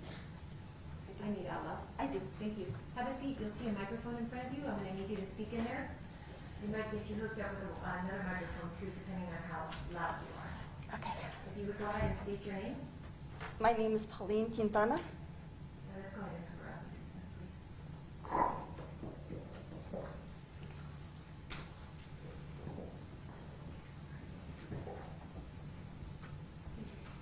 Good afternoon, Ms. Quintana. How Good are you? afternoon. I'm good. You feeling okay? Yeah. Deep breath. I know. Are you nervous? Kind of, but I'm Don't be okay. nervous. So, Ms. Quintana, I'm just going to ask you a few questions. Tell us where you live. Right now? Yeah. Just where do you live in Albuquerque? Oh yeah, I live in Albuquerque. And what do you do? I'm a homemaker. I just stay at home. Do you have children? Yes, I have a daughter, What's her name? Jessica Quintana. In 2016, did you live at the Arroyo Villas apartment complex? Yes, I did. And who all lived in your apartment with you? Just me and Jessica. And do you remember what number apartment you were in? 803. And is that on the first floor? Or the That's on. Yeah, that's on the bottom. Do you know who Michelle Martens is? Yes, I do. Did you know where her apartment was in the Arroyo Villas complex back then? Yes, I don't know her number, but That's okay. I In just- relation to her apartment, can you describe where, so hers was 808. Describe where 803 was. And let me maybe put up a picture. Does that help you? yes, it's right there where the white chair is. So this, you were right here? Yes, that's my apartment right there. So where is that in relation to Michelle Martin's apartment? Oh, You're right under her? wait a minute. I'm sorry. This is, Is that not right? no, you know what? That's not it. It's on the other side. So if this is Michelle's front door. Oh, this is exhibit that's 4. Michelle's, that was Sabrina's, and mine's on this side, on the bottom, on the other side. Yours is around? No, Or just this- down, Over here? yes. Okay. And I don't know why that white chair's there, 'cause that's mine, sorry. Let Well, me it show you was, but this sorry. picture. Okay. It shows more of building A. Okay, so where the blue truck is, Okay, I'm that's, gonna zoom in and I'm okay, gonna okay, clear sorry. it. This is State Street. So this truck? Yeah, so the blue truck, that my apartment's right on the bottom, right there, yes. Okay. So you're not under Michelle's apartment over here? No, you're just no, to the next? I was looking at it the other way. That's yes, okay, it's sorry. confusing. I was confused, so thank you. So did you, were you friendly with Michelle Martens back in 2016? Yeah, we were friends. How long had you been friends with her? Let's see, maybe about a year, I guess. And how many kids did she have there? She had 2. So you were friends, did you socialize with her? Yeah, we would go to the pool or hang out or have lunch or, Did you see her interact with her kids? yeah, What type of mother did you consider her to be? she seemed to be okay. I mean, she went to work and could come home, and like the day her days off, she'd have the kids, and like I said, they'd go to the pool, or just the kids would be outside riding their scooters and, you know, hanging around, stuff like that. So, Did you ever know her to drink heavily? no, I really never saw her drink. What about drugs? Did she use drugs? I never saw her do drugs either. In August of 2016, did Michelle get a boyfriend? Yes, And did you meet this boyfriend? yes. Tell us how you met him. One night, Michelle called me and asked if I could go with her to go pick this guy up that she met, and I said, I was kind of hesitant. I said, no, I don't really want to, but she said, please, and I said, okay, so I went with her, and we went to go pick him up. Do you remember about which part of town or which cross streets that was in? I'm thinking Central and Tower, or way up Unser area. I mean, up. South of where you Yes, guys live? yes.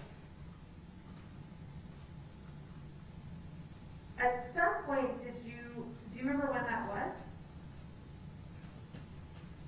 Let me ask you this way. Oh wait, I think it was the day before school was supposed to start, August, whatever. I'm not sure exactly.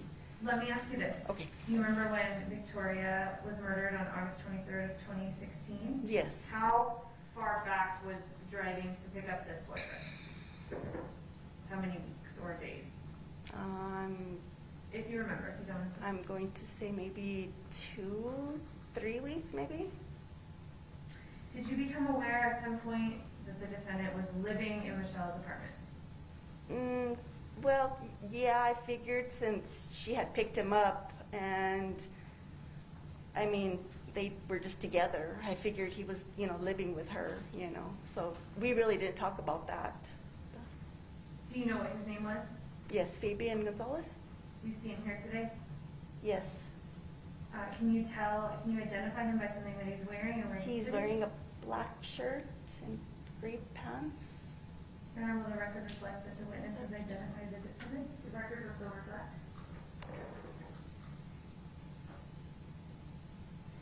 Was anyone else, so you kind of assumed that he might be there. Did you see him around the apartment? Yeah, I would see him. I think he took her to work and had her car. I was working at the time too, but I didn't have a vehicle. But I would see him in and out, and them together, Did you become aware that anyone else was living with Michelle around this time? No.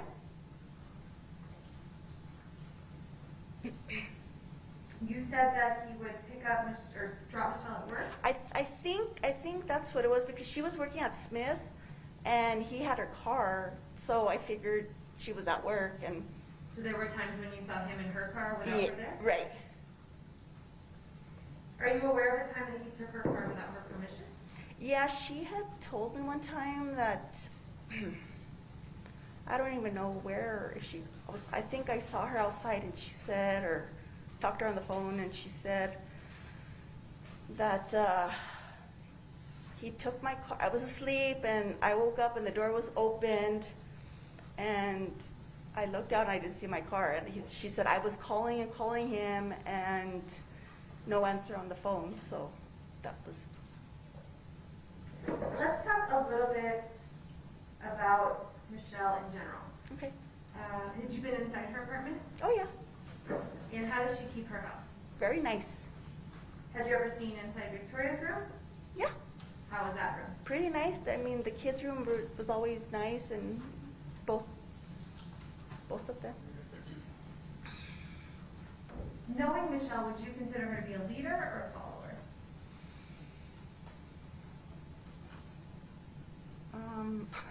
I'm not really sure about that. Can you speak out, please? I'm not really sure. It's okay. Let me ask you this. Do you know if Did you ever see Jessica Kelly around this apartment? I saw her the day before her birthday, Before whose birthday? before Victoria's birthday.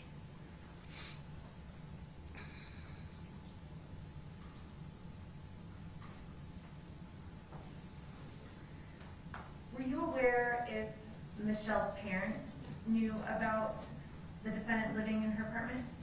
I'm not really sure. The place that I was working at was kind of like a bed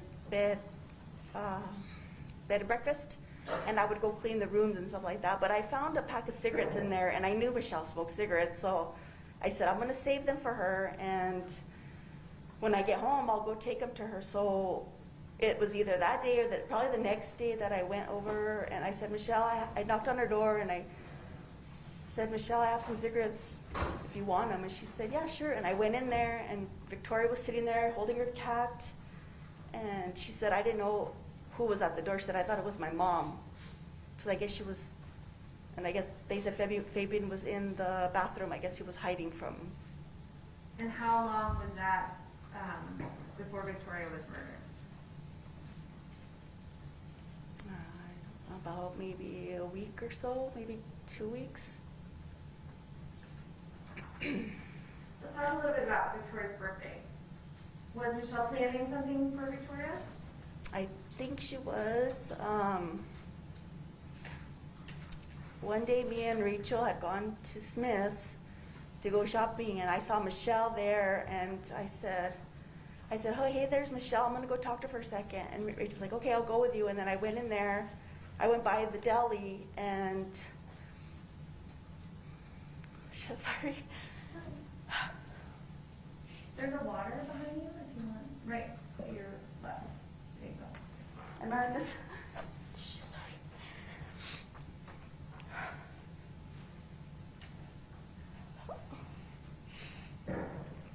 Okay, so Michelle had told Rachel I was talking to Michelle, and Rachel was right by me, and she said, Who's Rachel? Rachel's another neighbor that lived around there. And she had said that, she had told Rachel, you can go ahead and come too if you have kids. You can bring your kids to the birthday party and everything like that. So that was like the last of, sorry. Do you know how many days before Victoria's birthday that was? It could have been like a few days. Ms. Quintana, are you aware that Michelle tried to send you some text messages the day of the murder asking you to check on her apartment? Yeah, I didn't get anything from, I told them I didn't get anything.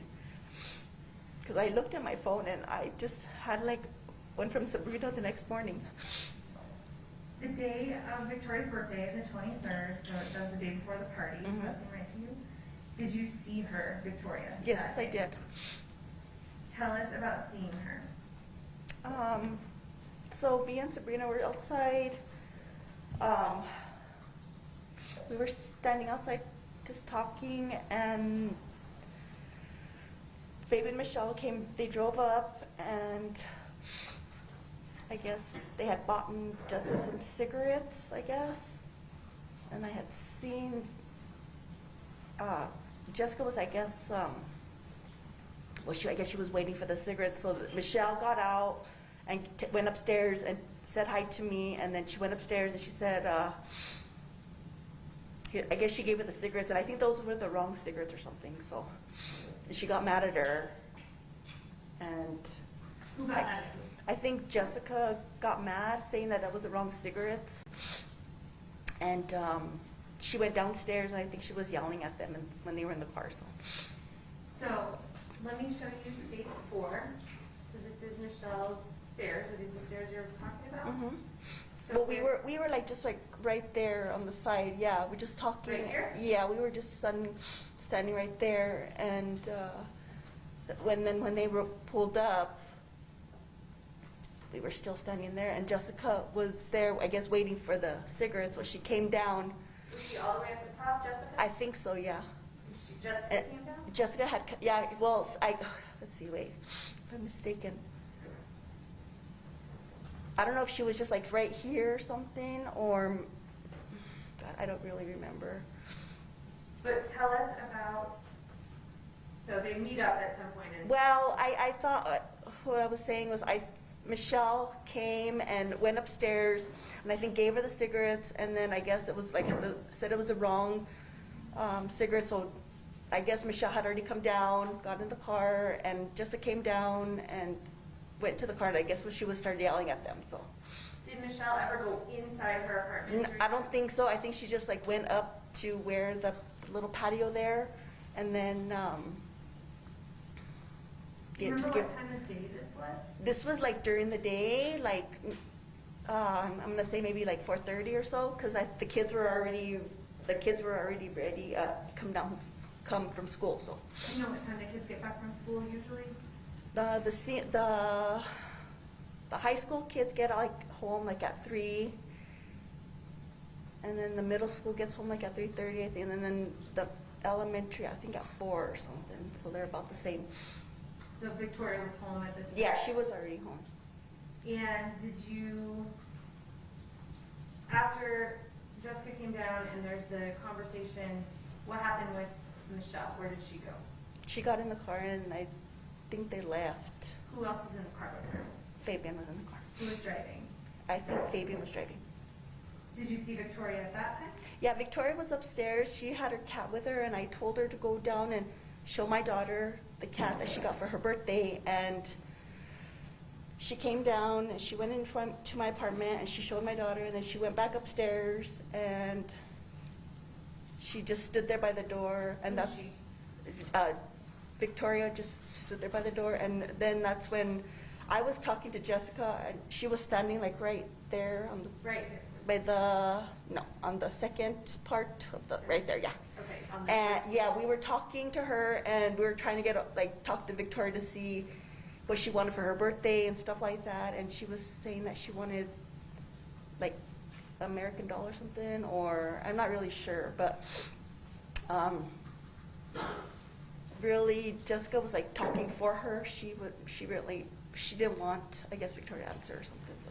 What did you think about that interaction? Was it normal? I thought that was really strange, because I mean, I told Sabrina, that didn't seem right. You know, why is she like trying to hide her or talk for her or something? You know, she's. Did you see where, after that conversation, where did Jessica and Victoria go? They went inside.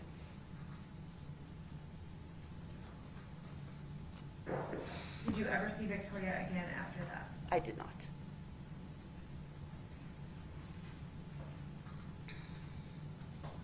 Let's back up a little bit.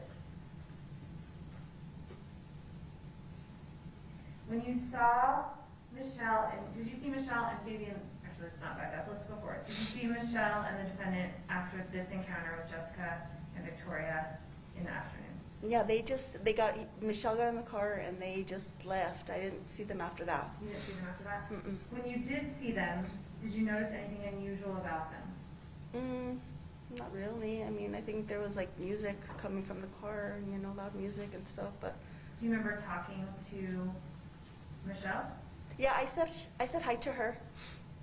And did you notice anything about her? Yeah, her eyes were like kind of big, like her eyeballs were coming. It felt like they were coming out of her. Did that look normal for her? No, not at all. Was that notable to you? Did you mention it to anyone else? I told Sabrina, said, yeah, she must be on something then. What else did you notice about her demeanor? Nothing really. I mean, she said hi to me. She just went upstairs, and then she went down and she left. And do you know what time this was? Let me see. It was probably, I'm going to say maybe 5 o'clock. So this is a different time than when you saw them arguing about the cigarettes. Well, between 4:30 and 5, I think that's. Is this all the same? This is all the same time that it happened, that when Victoria went to go show my daughter the cat and everything, and so, but yeah, it was probably between 4 and 5 or something, because it was still light outside. So. What did you do after you had this encounter? After you saw Michelle and you said hi, and you noticed her, When they got back in the car, I just talked to Sabrina a little bit about that. That was kind of strange, you know, how Michelle looked and stuff. So did they leave in the car or just sit in the car? no, they left. And was Fabian driving the car? Mhm. Yes. What did you do at that? Me and Sabrina were just outside for a little bit, and then I went in, and Sabrina went in. Did you leave? Did you leave? No, I was in my apartment.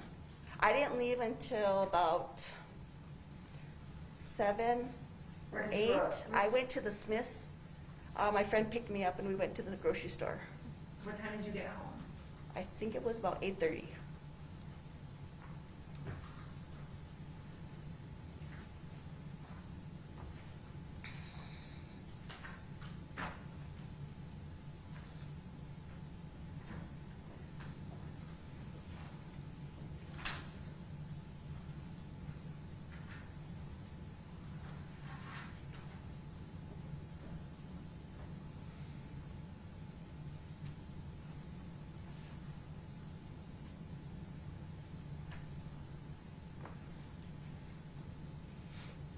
Just one moment.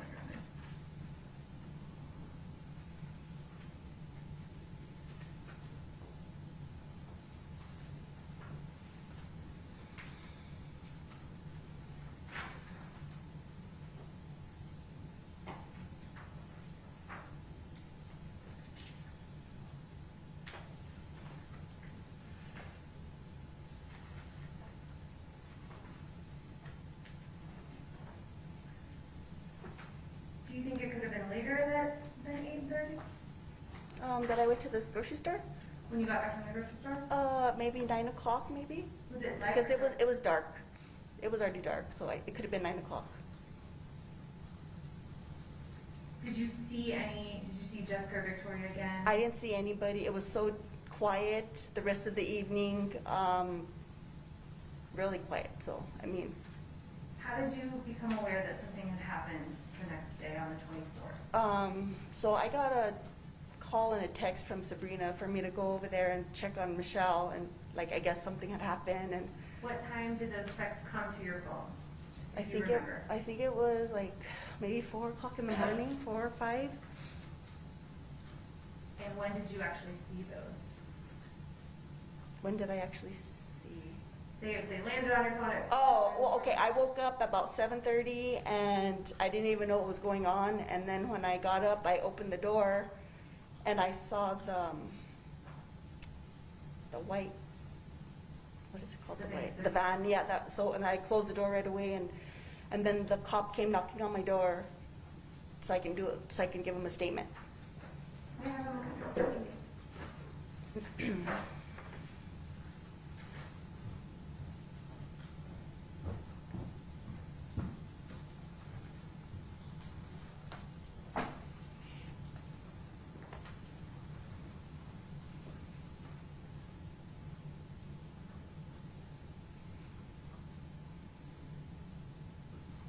Pass the witness, Your Honor.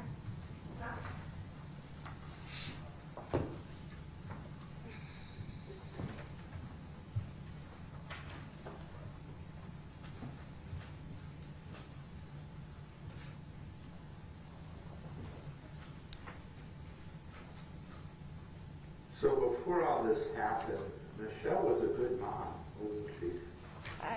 Yeah. I mean, from what I saw, yeah. Like I said, she was with her kids. She went to the pool with them. She, hung up with them. We would all be outside and hanging out and stuff, and all the kids would be together, and all the grown-ups would be out there, and And she had her own place. yeah.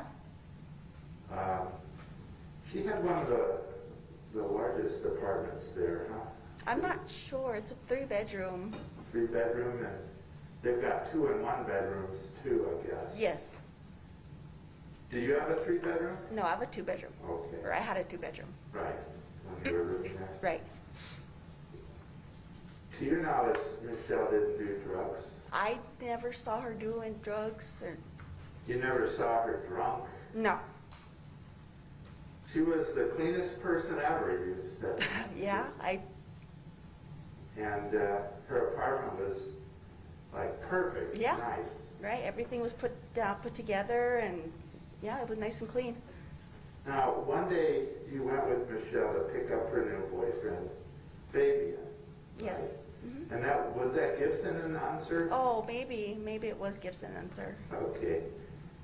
And your understanding is they just started dating. Yeah, she said that she had just met him and she's gonna go pick him up. She said so. She wanted me to go with her. And when you saw them together, they seemed happy, didn't they? Oh yeah, they seem really happy.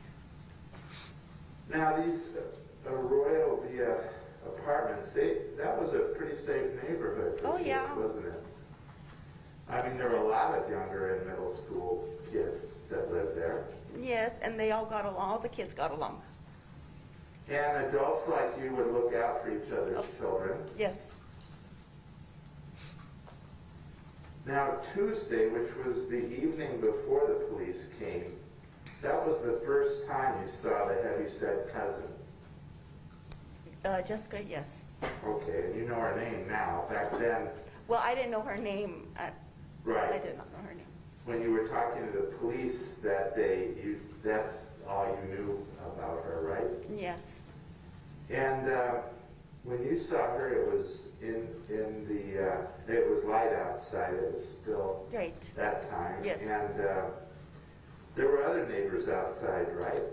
Yes. And Michelle and Fabian drove up and I guess gave her some cigarettes.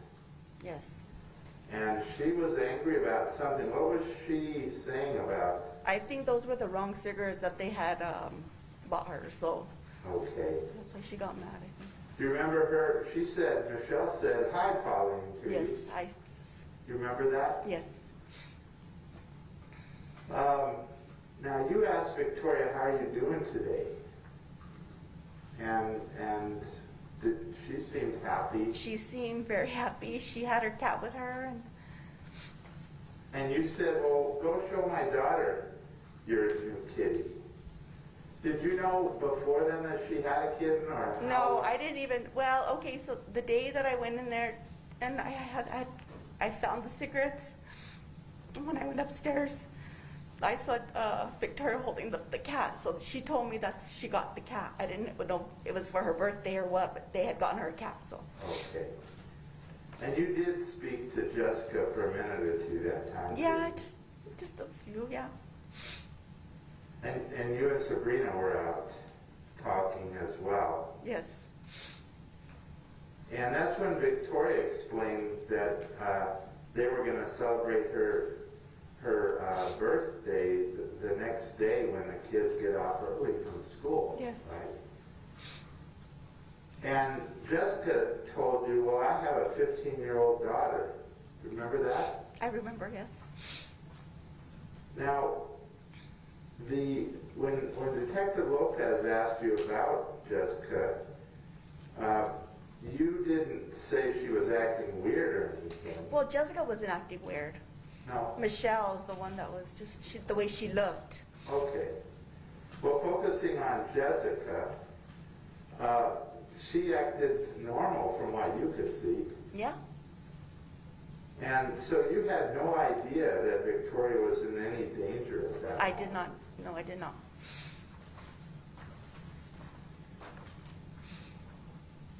Now, that was the last time you ever saw Victoria, wasn't it? Yes. Were there any people outside, out of the ordinary, people that didn't belong there? I mean, people are coming in and out all the time, so I'm not really sure. I wasn't really paying attention. Okay. Did you see any stranger go up the stairs into Michelle's apartment? No. That's all I know. Redirect? No, Your Honor. May this witness be excused? She may. All right, thank you. You may step down. Thank you.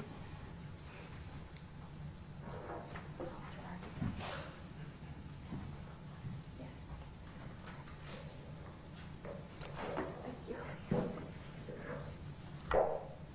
We're going to go exactly 15 more minutes, okay? Next witness? Jessica Quintana, Your Honor.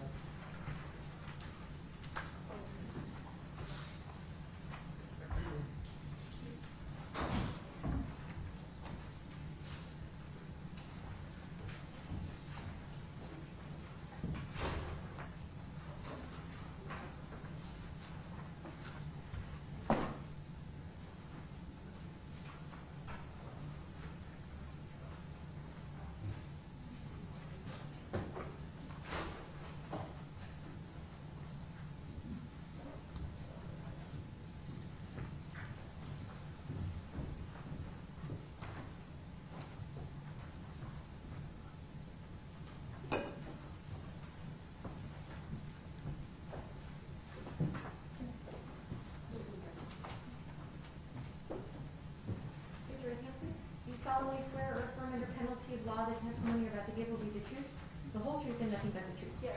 Thank you. Have a seat, scoot up to that microphone, and state your name, please. My name is Jessica Quintana. And we're going to get another microphone on you, too.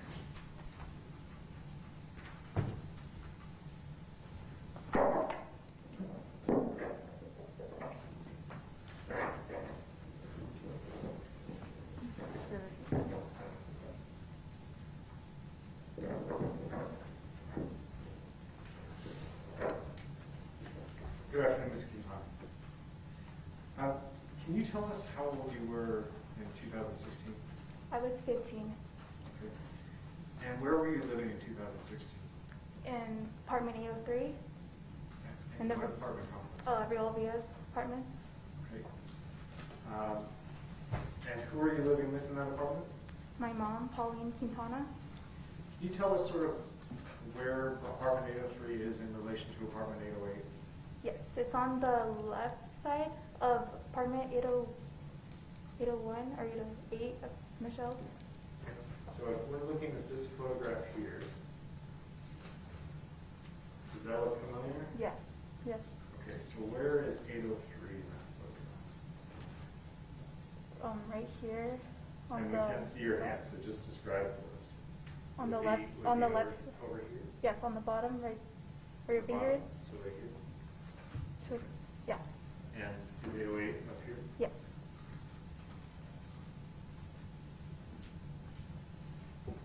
So in August of 2016, did you know Michelle Martens?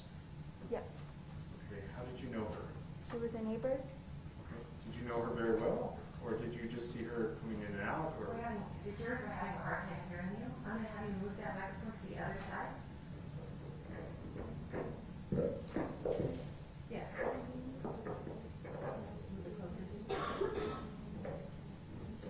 Lisa, let's move the wireless a little bit closer to the screen too, so that when she's facing the podium, we're picking her up a little bit. Let's put your chair in some, please. We have jurors waiting, and you need to speak up. Okay? Thank you. so how well did you know Michelle Martens? My mom and her were friends, and I knew her and her daughter and her son. Okay. Did you know, and so you knew Victoria? Yes, I did. And did you play with Victoria? Did you know her well? I used to babysit her. Okay. And so you saw her, did you see her quite frequently? Yes. What did you think of Michelle? She seemed like a nice lady. Okay. And how about Victoria? Did she seem happy? Yes. Did you meet Michelle's new boyfriend in August 2016? I believe so. I think my mom and because like Michelle was there, I think they all like introduced me to Fabian. Okay. And you said his name was Fabian? Yes. How many times did you see him? Maybe like twice. And was this, you remember the day that Victoria was murdered, how long before that was, did you see the defendant at Michelle's apartment? Maybe like a couple times, like around the apartment. Okay, how many days? Like, was it pretty close to the time of I believe so, this yes. incident? I Okay. believe so, yes. And did you go to school on August 23rd, 2016? Yes, I did. What time did you said you were 15. Were you in high school? Yes, I was. What time did you get home from school? 3:30, I believe so. Do you know if Victoria was in elementary school Yes, she was. at the time? Do Yes. you know when the elementary school kids got home? I'd say 4 o'clock. And did you see her that day? Yes, I did. Where did you see her? Around the apartment, just like right Where specifically? So if we're looking at this picture, was it in this picture somewhere? Yeah, like by like where she like lives, by her staircases. Yes. Over by her staircase here? Yes. And what was she doing at the time? She was just telling everybody about like her birthday party the next day and inviting everyone to go to her birthday party. Okay. Do you remember about what time this was? Maybe like 4:15, 4:30, I believe. Okay, so shortly after you got home from school? Yes. Did you see her cat that day? Yes, I did. Okay. Where did she show you her cat? Did she come over to your apartment? Yes, she went inside my apartment. What kind of interaction did you have with her? I was like excited to see her like with her kitten that she got or her cat. Did she talk about her party to you? Yes, she did. Did she invite you to her party? Yes, she did. Did you see her another time that day after you saw her cat? No.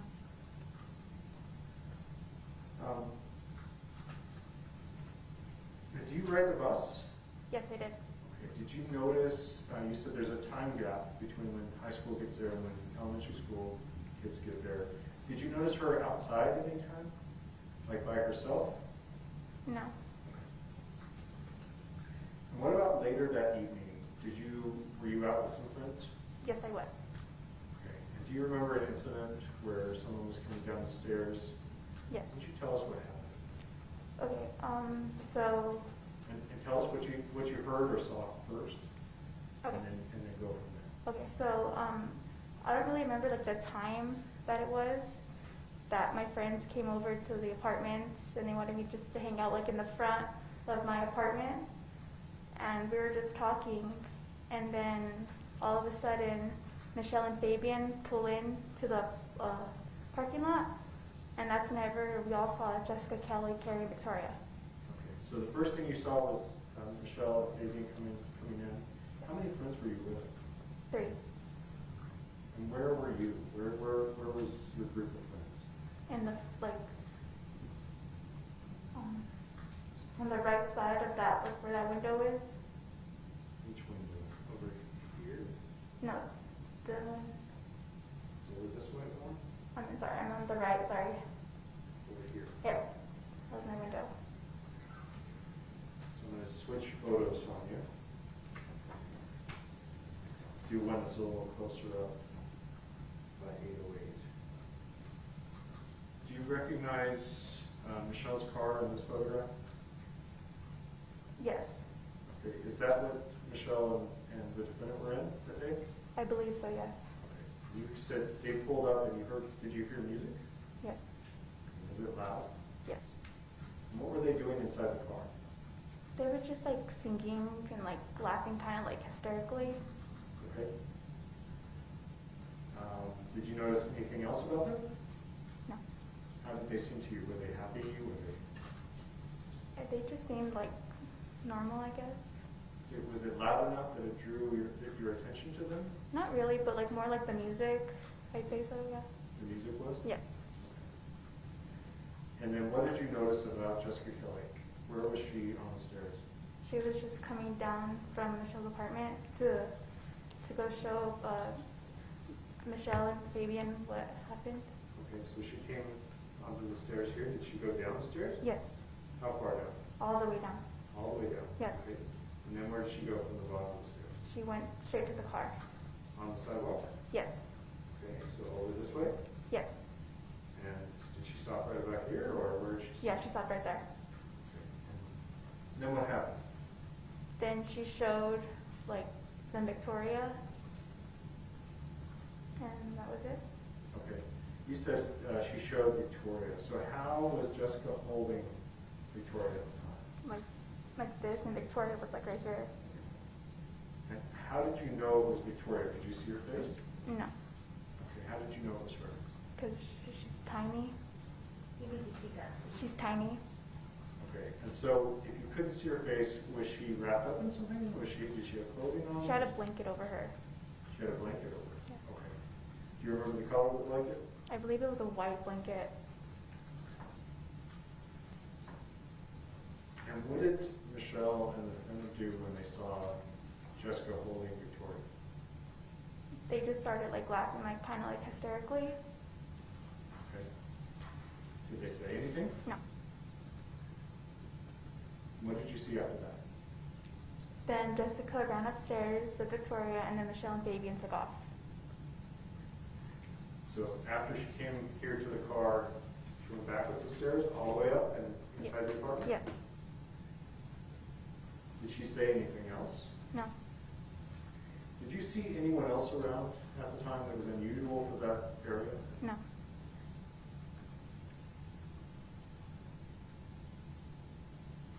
when Jessica was walking downstairs with Victoria, did you see her move at all? Did you think it was unusual that Jessica was carrying her downstairs? Kind of, yeah. Did you talk about it with your friends? Not really. Do you know if your friends noticed? I believe so, yeah. Do you know what she was doing? Did you have an idea of what she was doing at the time? No. And you said after this happened, you saw Michelle and the defendant leave? Mm-hmm. Is that a yes? Yes. Was the music still on? Yes. Did you see any blood, either near Victoria, on Victoria, No. anything like that? Okay. Nothing alarming, at least from your perspective. Is that right? Yes. And did anything else happen before Jessica went inside or after she went inside? No, it was all quiet after that. And what did you do? I still stayed outside with my friends, and then after that we went inside. How long were you outside, do you think? I'd say maybe like 20 or 30 minutes, I believe so. Okay. Do you know if your friends had been outside? I mean, how long had you been outside at that point? Not that long. They were outside before I was, Okay. so they came to come and get me. Do you know how long they'd been out there? I have no idea. And did something happen the next morning? Yes. What happened? So I woke up at 3 a.m. to get ready for school. Then How do you remember that it was 3 a.m.? because that's the time that I would usually wake up for school to get ready. Then I heard like commotion, like outside, like screaming and yelling. Then I heard the smoke detector go off, and I heard like a door slam, and then after that it was quiet after that. Okay. So you said you heard a scream, heard some noise. What change photos on you again? So where in this photograph did you hear the scream and the noise coming Right by Michelle's staircase. from? Over here? Yes. And what exactly did you hear? I heard like screaming, like saying no, stop, and then I heard like a man saying, "Be quiet, you're gonna wake up the neighbors." Okay. And you said you heard screaming? Yes. Was it a woman screaming? I believe so, yes. Were the man and the woman outside, or did they seem to be inside of the apartment? They were outside right by the staircases.